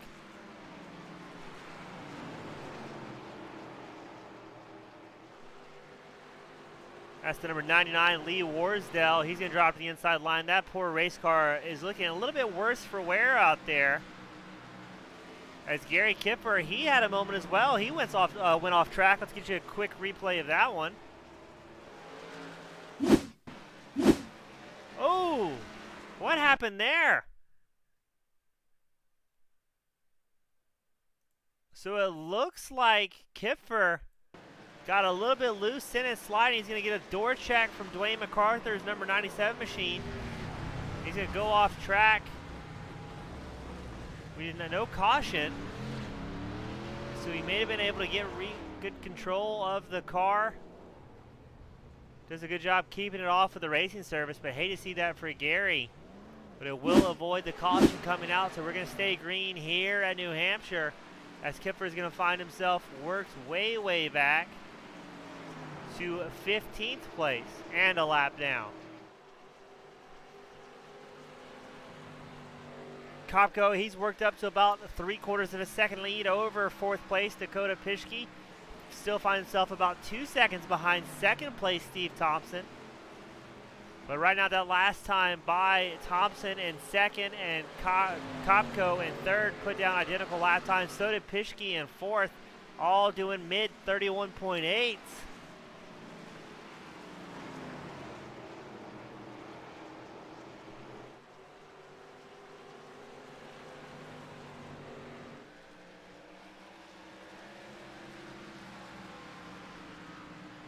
These drivers charging hard as Kopko getting around lap traffic once more. That's the number 33 of Lewis Albee. And look at this, here comes Pischke. He's caught up very quickly to Kopko.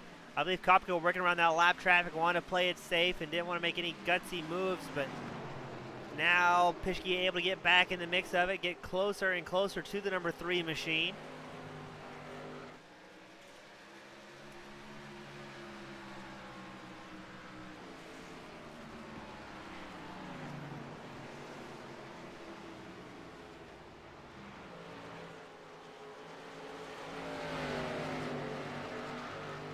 All these guys pushing hard, trying to play it as safe as they possibly can. You saw Steve Thompson's number 67 just out of the corner of your eye as Kopko and Pischke find themselves about just right about a straight behind the number 67 of Steve Thompson.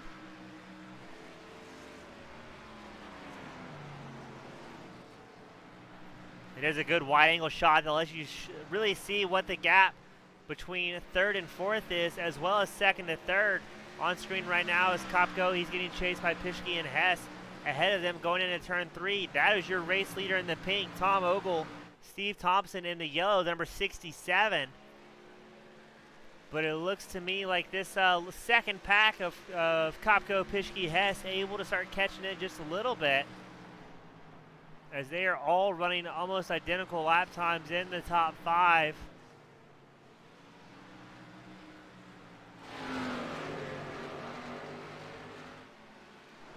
We're going to take a little bit further back. There's MacArthur. He's getting around lap traffic. Behind him, you've got Scales and McDaniel trying to catch up.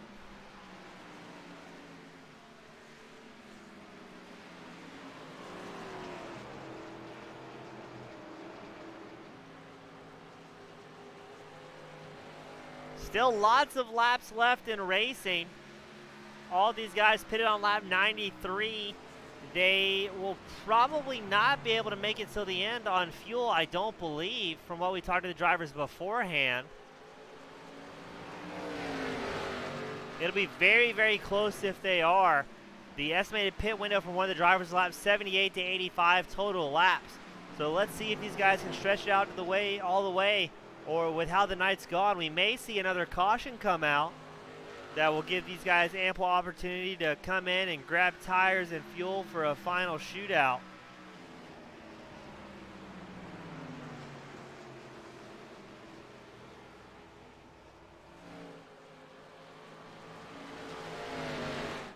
Steve Thompson still comfortably out in 2nd place.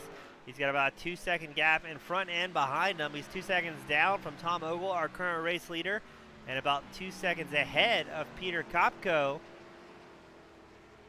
I believe Pete's about to get some company again from the number 1. Pischke keeps getting closer and closer. I'm not sure if that is Kopko maybe getting off the gas a little bit, doing a little bit of fuel and tire saving, allowing him to catch up before he gets back on it, or something else. Maybe the guys behind him finding a little bit of speed.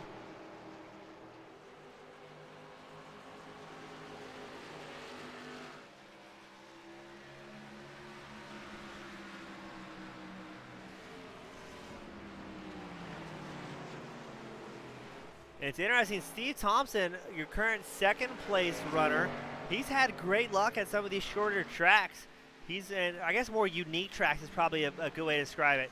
He's got a first place at Pocono, he's got a first place at Nashville Oval, and he also has a first place at Martinsville. So 3 very different tracks compared to the cookie cutters, the mile and a halfers, or the super speedways, where at Talladega he finished 10th.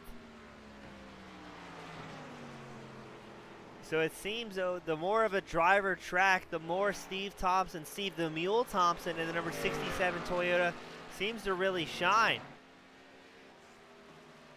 Pete Kopko getting back on the pace. He's dropped about 0.3 of a second to second place, Steve Thompson.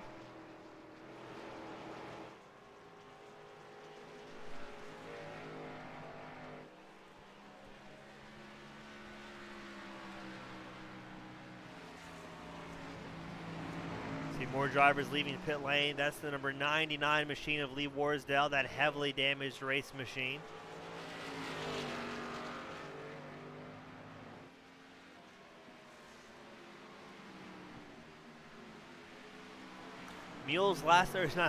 Steve the Mule Thompson, his last time by was at 32.15, about 0.2 of a second slower than Pischke, who has taken over 3rd place from Kopko.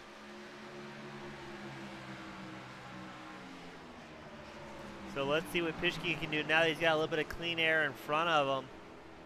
But we're all rooting for Kopko as well. I mean, right now he's still in position to get a career best for this season.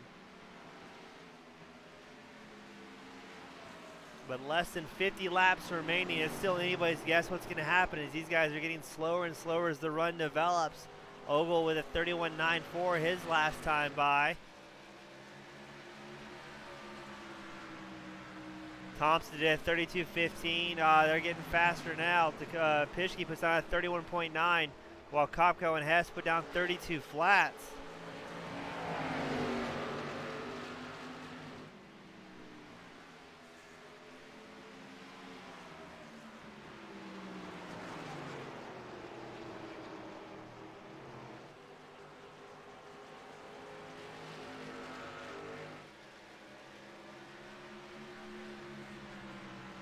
Let's see, Pischke finds himself about 1.45 seconds back from Steve Thompson in second place. Does he have the tire wear to run just a little bit faster than Thompson can on these fixed setup machines and reel in the second place and try and get a little bit higher spot on the podium? Right now he's still in podium contention, running 3rd place, but he's going to want to get up there and make something happen.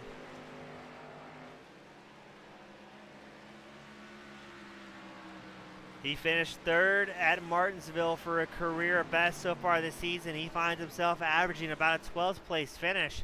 So if the number 1 is able to get out there and make something happen, that would be a huge momentum builder for him.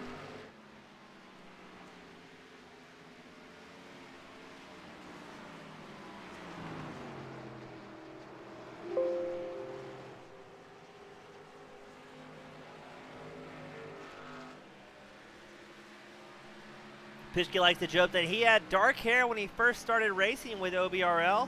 Started sim racing in 1999. A common thing among all these competitors is he too works at a car dealership, but he's in Madison, South Dakota. He's been there for 24 years. When he was a young kid, he always enjoyed going to the local dirt track with his family. And he did a little bit of real-life drag racing at Thunder Valley Dragways in Marion, South Dakota. His wife, Maria, from Montreal, Canada. Look at that. Here comes Steve Thompson coming in. And there also is talk from Pischke of switching manufacturer and sponsor for his 2022 season, so keep an eye on him. So Pischke will take over second place as Steve Thompson comes in. He's going to grab some 4 fresh Goodyears and a tank of gas. So Thompson doing a little bit of betting here, thinking, hey, we'll get another caution, I get another shot at it, or these other guys will be so much slower than I am, I can make up for this pit strategy at the end. Every time these guys come in, they're on pit lane for about 45 seconds. That'll put them about a lap and a half down as you see Pischke go around Steve Thompson's number 97 as Thompson leaves the pits. He does find himself in a good lucky dog spot here, but he's going to have to work very, very hard to get all the way around these drivers and a full lap before the race ends. 41 laps remaining.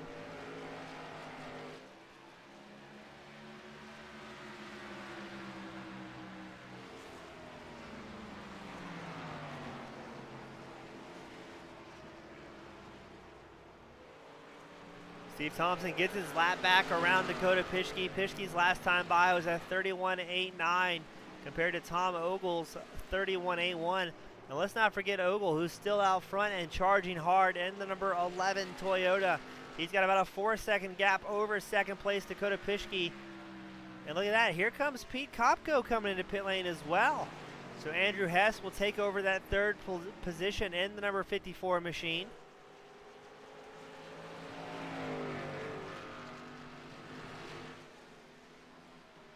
And Tom Ogle still a very dominant performance here tonight in the number 11 White Claw back Toyota. His last time in was lap 93, so I'm going to be curious to see, does he try and stretch out his fuel run here, or are we going to see things really get shaken up with a little bit of strategizing on pit road? As it's Ogle out front, Pischke second, Andrew Hess third, Travis Rogers in fourth, Josh Robinson fifth. Let's check out Travis here. He is up 17 spots from where he started tonight, so not having the qualifying session he wanted. I don't believe he was able to put down a qualifying time with a couple of single incidents on racetrack, and then just had a hard time at the very beginning of this run, but able to get things figured out. And so far, so good for the number 72 machine.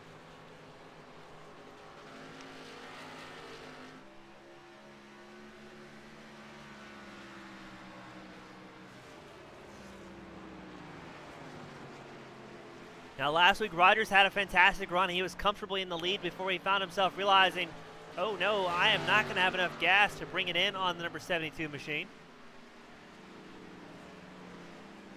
So I hate to see that for him. He did such a great job last week. Hopefully see him out there up front more often.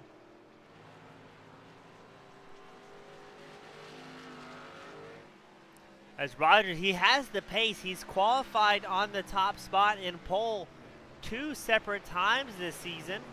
Once at Pocono and another time at Talladega. He's unfortunately at Atlanta Oval last week, Atlanta Motor Speedway, where he went from first and finished eventually 7th. So good to see him out there so far today. He's going to try and get past his best finish so far of this season, which is a 6th place at Atlanta earlier on at March 21st. So Rogers is going to come in. He says, hey, I'm not doing the same thing I did last week. I'm going to come in now on time, get fresh tires, get a tank of gas, go back out and start charging. We're hoping to see Rogers pass that top 5 mark here today. If he can stay out there as long as he can and come back out and put on some really, really fast laps.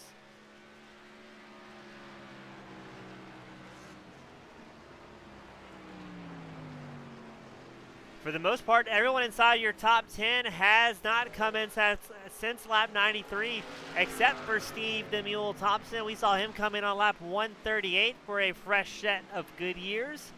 He finds himself about 27 seconds back in closing from Tom Ogle. Ogle did a little shy of a 32-second lap time his last time by, while Thompson did a 30.89. So it's going to be interesting to see if Thompson can carry that pace throughout this run and try and catch race leader Tom Ogle.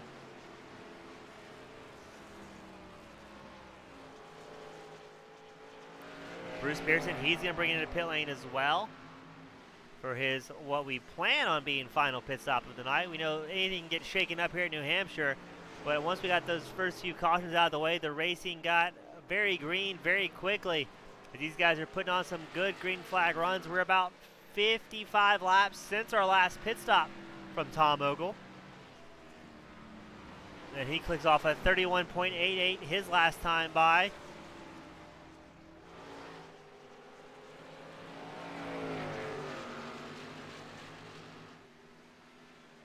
Steve Thompson still charging up through the field in number 67. He just got around Dean Greer's number 92 machine. Now Greer has not pitted yet, so he's still on older tires. And now Thompson's got Greg McDaniel in front of him, as McDaniel also on older tires in the number 30 machine. So Thompson's going to get back up to 7th. He finds himself over 1.5 seconds faster than the guys still out on track with older tires.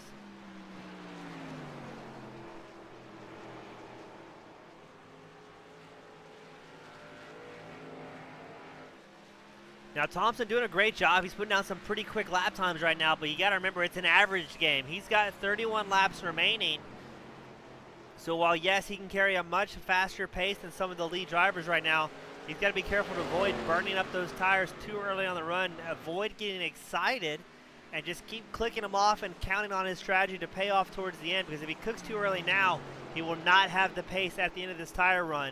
And if you see guys like Ogle, Pischke, Hess, Turner, Robinson, if they come in and come out on fresh tires, Thompson will have to really, really work hard to fend off the faster guys, not faster guys, but guys with a fresh set of tires. 30 laps remaining in our race tonight, as Thompson has worked his way up to 6th. He's still up 1 spot from where he originally started tonight, so he's having a good run, just a bit of a roller coaster, up to the front, up to the, down to the back, and then doing it all over again.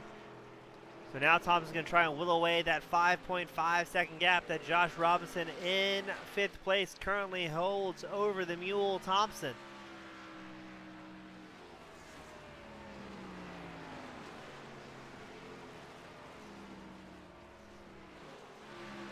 Tom Ogle still out front. He's got Kopko 1 lap down.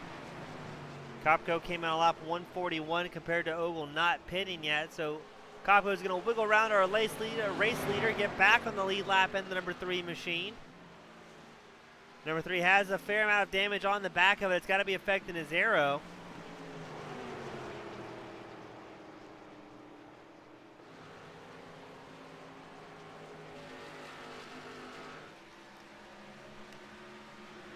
All right, so let's see what Tom Ogle clicks off this time by. He still has a 5.5 second gap over 2nd place Pischke, and he does a 32.45 compared to Pischke, who did a 32.49. So 1 and 2 currently running very identical lap times. But keep an eye on Steve Thompson. He did a 31.12 his last time by, so 1.3 seconds faster. He's whittled down that gap to about a 20-second gap between Thompson running 6th and Ogle running 1st place. There's also a whole lot of cars there as well, as Ogle still navigating lap traffic, being very, very careful. That's the number 17, Michael Everhart. We saw Everhart involved in an incident early on tonight as well.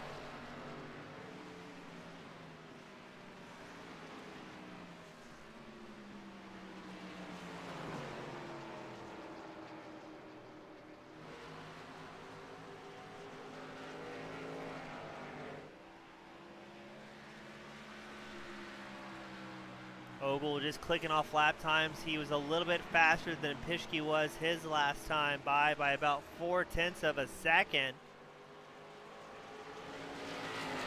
Pischke, he's down still about 5 seconds flat. Then you've got Andrew Hess. He's about 9.2 seconds back from our race leader, Tom Ogle. Josh Robinson still running 5th, and Steve Thompson in 6th. Thompson's got to be the guy to keep an eye on here. He's got 26 laps remaining in tonight's event. Nobody ahead of him has pitted at this point. So Thompson, our lone driver in the top 10. Well, it's Thompson and Kopko in the top 10 who pitted later on the run. Thompson came in on lap 138. Kopko came in on lap 141. It's going to be interesting to see if these fast guys out front can hold on to it for 25 more laps.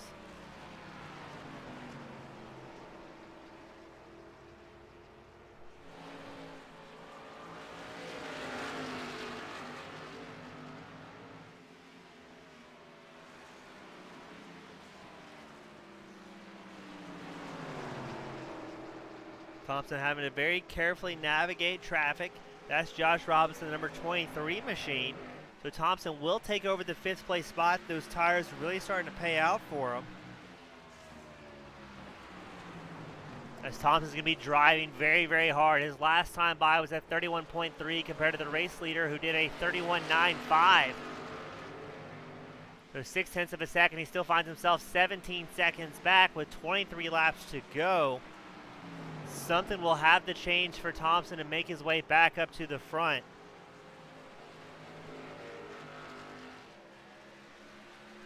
At this rate, Thompson's going to have to really either pick up the pace or count on Ogle and friends to slow down quite a bit to try and reel him in. But here comes Thompson. He's going to work on Al Turner. Turner's currently in 4th place, up 5 spots from originally started. But man, Thompson, a man on a mission here. That late strategy may be paying off for him, but I don't know if Thompson's going to have the pace and the time, most importantly the time, to get all the way up to the front. But he has worked his way back up to 4th place, and now he's got a 7-second gap ahead of him to Andrew Hess's number 54 Chevrolet.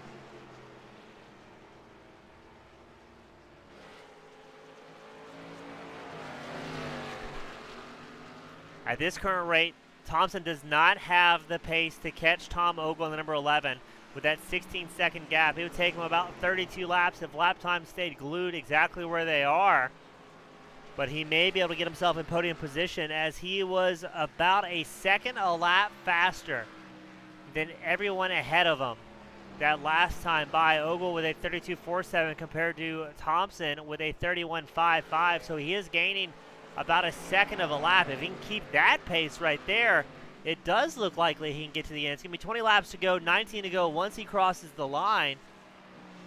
As Ogle, our race leader, he still has a 5-second gap over 2nd place, Dakota Pischke. And he also has about a 20-second gap over Andrew Hess in 3rd.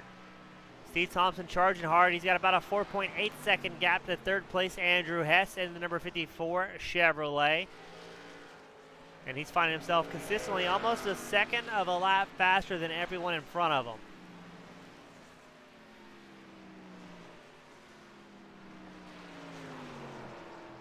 $19 laps to go. If Thompson can keep this pace exactly as it is, he has a good chance of getting all the way up front. But let's see, we'll keep an eye on those lap times and see when his tires start to fall off.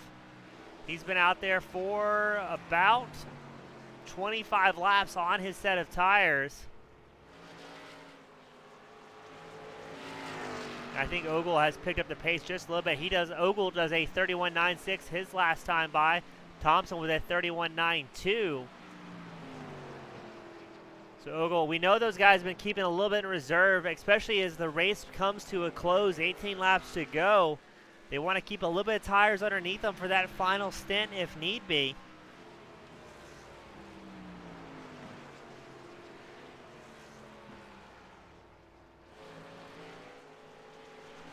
Ogle out front still has a 6-second gap over Dakota Pischke's number 1, who is running 2nd place. And about a 20-second. Dakota Pischke, he comes into pit lane. So the 2nd place driver is going to come in. Let's go back out front to Tom Ogle. Ogle has lap traffic to contend with, but he does still have a 12-second gap over 2nd place Andrew Hess in the number 5-4 machine. Let's see, does Ogle run it out to the wire?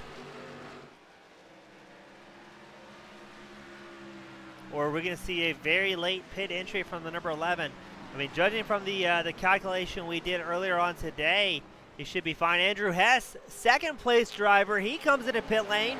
That's going to allow Steve the Mule Thompson to take over 2nd place in the number 67 machine. And he's got that gap down to a 15 seconds, 16 laps to go. But Thompson and Ogle are running very similar lap times out here, and there's a whole lot of lap traffic to contend with. I don't know if Tom's going to be able to catch the leader, Tom Ogle, unless we see Ogle coming in for a late pit stop.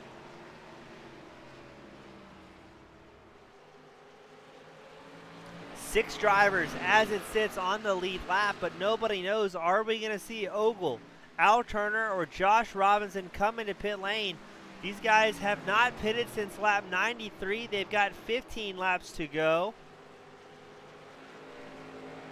As Tom Ogle holding on for dear life, still maintaining a pretty comfortable 14.75 second gap to second place Steve Thompson, an 18-second gap to third place Al Turner.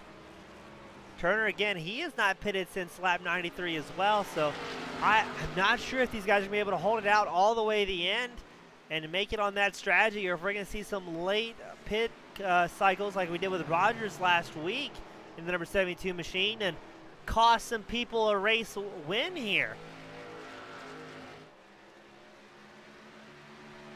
Now Tom Ogle knows if he can finish just like he is, that'll be huge for his points chase. He's down 33 points from Robinson. Ahead of him in the points, he has Milligan, who is out for the night, Andrew Hess, who just took a late pit cycle and finds himself in 11th. He's got Dwayne MacArthur, another great driver having a rough night. MacArthur finds himself in 11th. And Josh Robinson. Robinson also not at the front right now, finding himself in 4th place. So Ogle has the potential here to really gain some points and really upset some points lead for several drivers. It's 12 laps to go. He still has a 14.7 second advantage over second place Steve Thompson, as Thompson and Ogle put down almost identical laps that time by. Thompson was actually 1/10 of a second slower. Now that could very well be because Thompson may have more traffic to navigate in the number 97 machine, or it could be tire wear burning up a little bit too much too early on.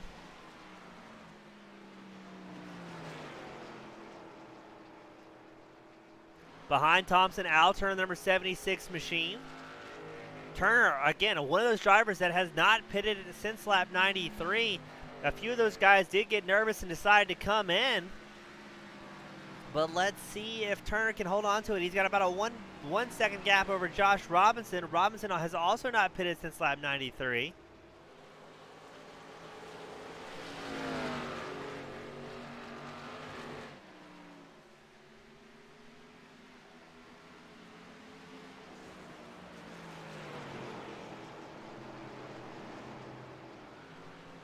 That was the number 33 of Lewis Albee we saw there. Had a little bit of problems with his connection. Gets out of the racing line because here comes Josh Robinson. He's trying to catch Al Turner. Still less than a second gap here. And don't forget about old Pete Kopko. He's chasing Josh Robinson. Now, Kopko did come in on lap 141, so he's definitely got the freshest tires out of this pack of guys. His last time by was definitely quicker than Robinson and Al Turner, so let's see if Kopko has something for him. We would love to see that number 3 driver get back up there in podium contention. It's 9 laps to go here at New Hampshire, and I'm not sure how things are going to cycle out. Tom Ogle still has a comfortable lead. Steve Thompson in second, Al Turner third, but I think we're about to see some great racing for the podium contention. It's going to be a 3 or possibly 4-car battle. A 3-car battle. It's going to be Al Turner, Josh Robinson, and Pete Kopko, a.k.a. Cocoa Puffs, in the mix. 8 laps to go. You're watching Pete Kopko. He's currently running 5th place. Just in front of him is Josh Robinson in 4th. And the front of that line, the number 76 of Al Turner. Kopko goes to the inside on the start-finish line. He's going to have Robinson going into turn 1. 8 laps to go. Al Turner's going to fall back, and Kopko has regained 3rd place.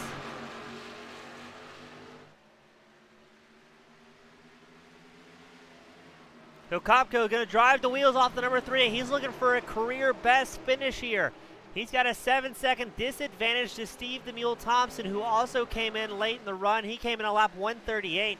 So Kopko may not have the time or the speed to catch up to Thompson with 7 laps to go, but he definitely has the chance to break away from Robinson and Al Turner with those fresher tires and bring home the first podium of the season for the number 3 machine.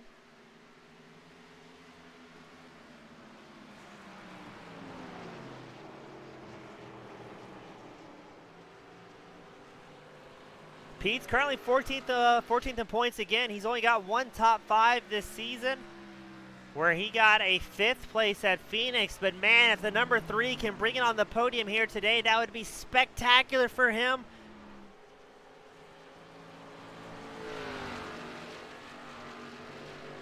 5 laps to go as the laps are rapidly winding down.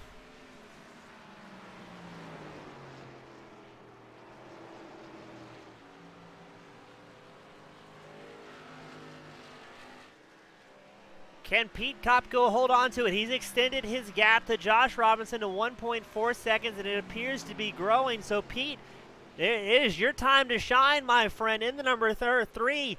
Hammer down, put it on the podium. Steve Thompson still at about 6.75 seconds in front of Cocoa Puffs. Ogle is about 20 seconds ahead. We're going to check on Ogle, see where he's at on track. He's still got lap traffic all around him, every which way.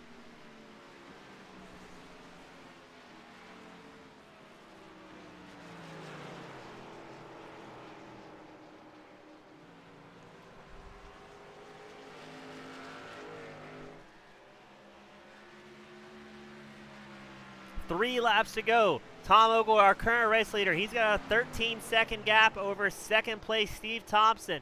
Then you've got Pete Kopko. He's running third, about 20 seconds back, but Kopko does have a 2-second advantage over fourth and fifth place, Josh Robinson and Al Turner. As it's about to be 2 laps to go as Ogle comes out of turns 3 and 4. A little bit more lap traffic for him to contend with, but these guys have been very respectful all race long.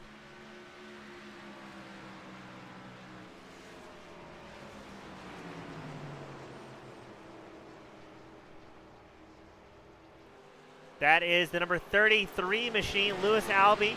He had a little bit of internet problems, but he's going to hold that low line, allow the race leader, Tom Ogle, to make his way around, but the white flag will fly here at New Hampshire after several cautions early on, but these guys able to get some good green flag runs, and Tom Ogle able to make it work.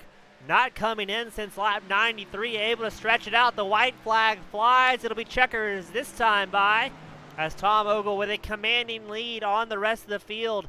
Looks like he's going to be in a great spot to sweep the podium again here at New Hampshire.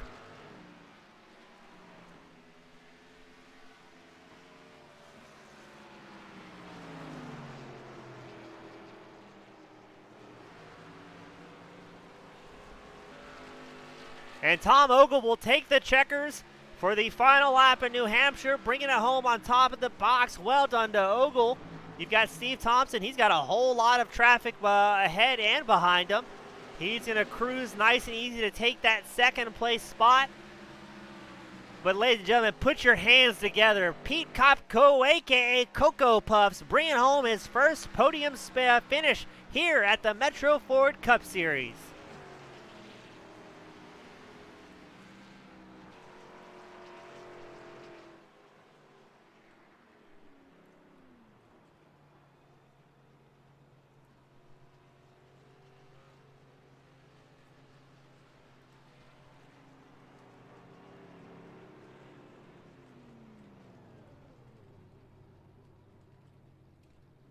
These drivers going to line up, get the finishing picture taken here. That camera angle just won't do. There we go. Here at New Hampshire, a lot of great drivers. Tom Ogle on the top box, Steve Thompson second, and Peter Kopko bringing it home on third for his first time at the Metro Ford Cup Series. A lot of great racing from all of these guys. So now we're going to watch Tom Ogle burn it down in style in the White Claw sponsored number 11 machine. Watch out for the wall there, Tom. The crew still has to pay to fix those machines once they get back. So that's going to do it here for New Hampshire. We're going to try and get these drivers up into the broadcast booth for our podium interviews.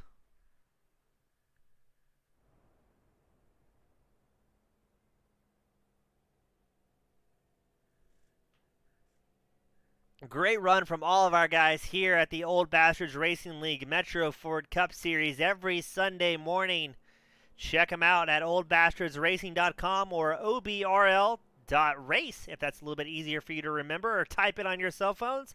And you too can get in on the action every week, several nights a week, as all of these guys put on a fantastic show.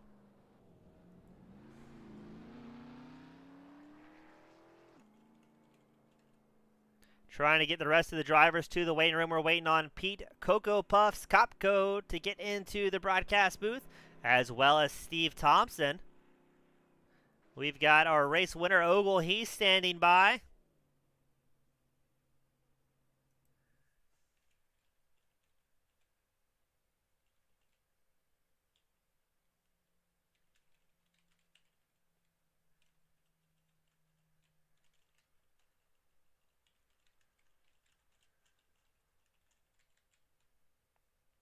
All right, we've got the story of the night. We've got Pete Cocoa Puffs Kopko bringing it home on the podium for, I believe, the first time all season long. Pete, you've got to be ecstatic right now, my friend.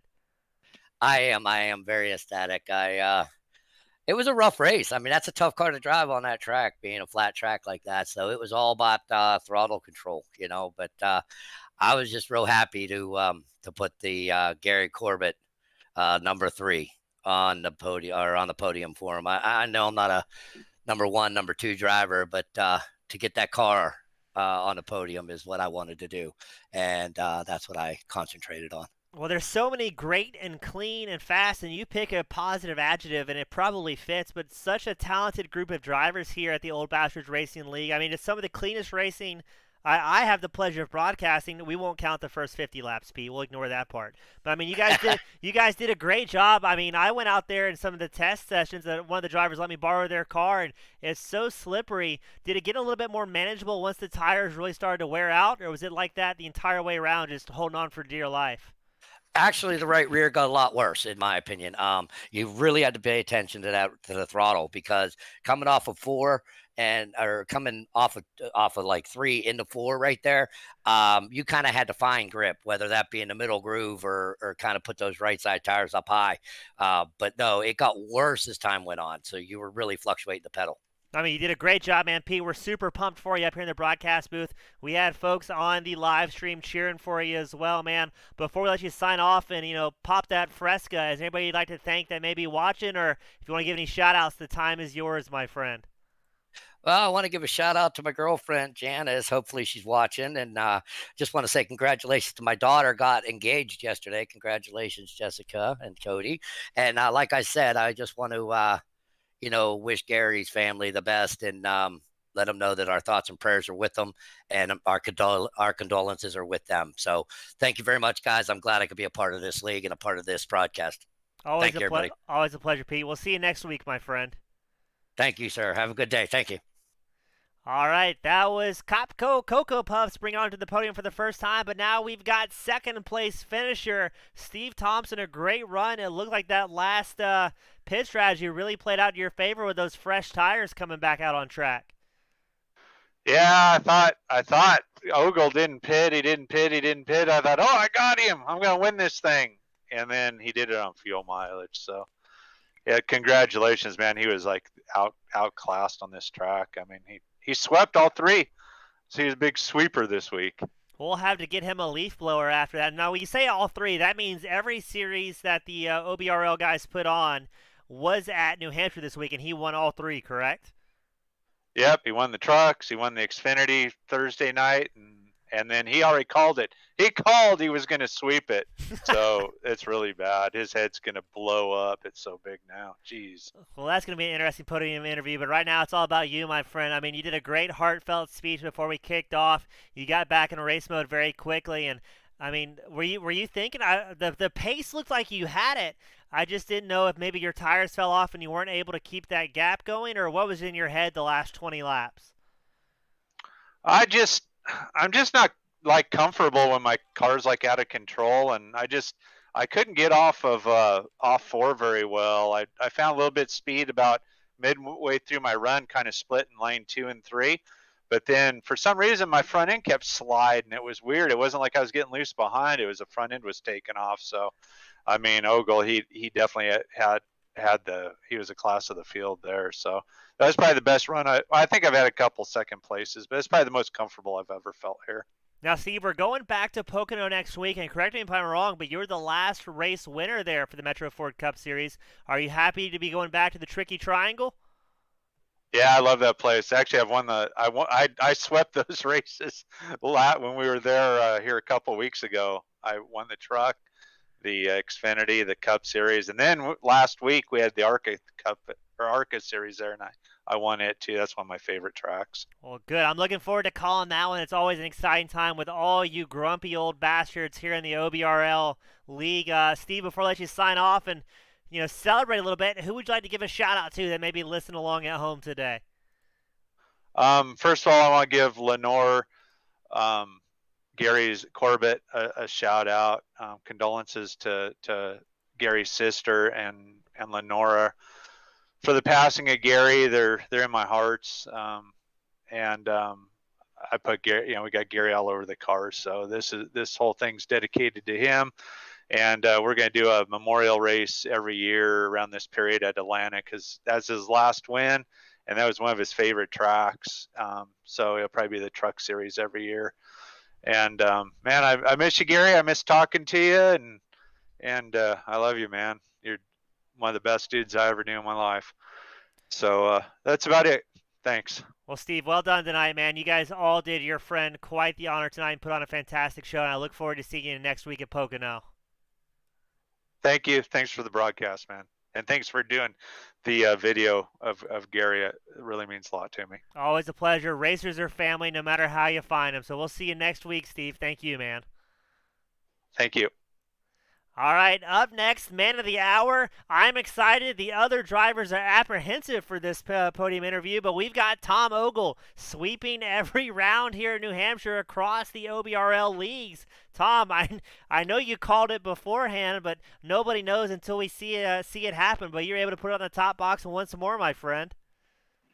Yeah, everybody kind of took that and ran with it, so I kind of went with it too. I just kind of said Thursday, I'll see you guys Sunday. I'm going to go put new bristles in my broom, just offhand, and everybody was like, oh boy. So then I kind of leaned into it a little bit, which I'm apt to do. Well, you were able to back it up, and I guess that's the most important thing. What makes you so comfortable at a tricky racetrack as New Hampshire? I'm not sure. I like a car that drives off the right rear. You know what I mean? I like being able to steer the car with the throttle. And I think that's what made me comfortable there because you can kind of dip two tires down on the flat part and turn the car nice. I kind of, in my hammerhead, like brake, gas. You know what I mean? I'm not too smooth on the gas or brake. So it kind of fits my driving style, I guess. Yes, sir. Well, I mean, you made it work out really well for you. It's a lot of fun to watch. I've got to ask, how much fuel did you have left at the end of that run? I started to do a burnout and ran out. So that's what happened. I had like 0.3 gallons or something. Not very much. Well, you made it work, man. A great job tonight. Again, you swept the podium, the top spot of the podium all week long here in New Hampshire in a fantastic run. Are you feeling pretty good going into Pocono next week? Is that a track you really mesh well with? I hate Pocono. I hate it. So I will probably be struggling there. I don't know why. I just can't get around there at all. And Steve swept last time we were there. So it's going to be tough there. Well, nothing but consistency among all the friends here at OBRL. Hey, it's always a pleasure having you up here, Tom. Before I let you sign off, if you want to give any shout-outs, the floor is yours, my friend. I'll just thank you guys for broadcasting the league. Thank Josh and Andrew for helping me with fuel strategy and stuff. I want to thank Josh for spinning out because he can save fuel a lot better than me and he'd have probably beat me. And just they do a great job running the league and we have a great time. It's just nice when you can get a win. Feels good. Well, great job tonight, Tom. We hope to see you do well at Pocono despite your apprehensions, and it's always a pleasure having you here, my friend. Hey, thank you. Great job broadcasting the race. I really appreciate it. Always a pleasure, my friend. All right. Thank you. Yes, sir. Remember, the sweep was in effect tonight. The street sweeper, Tom Ogle is out. Got the sweep.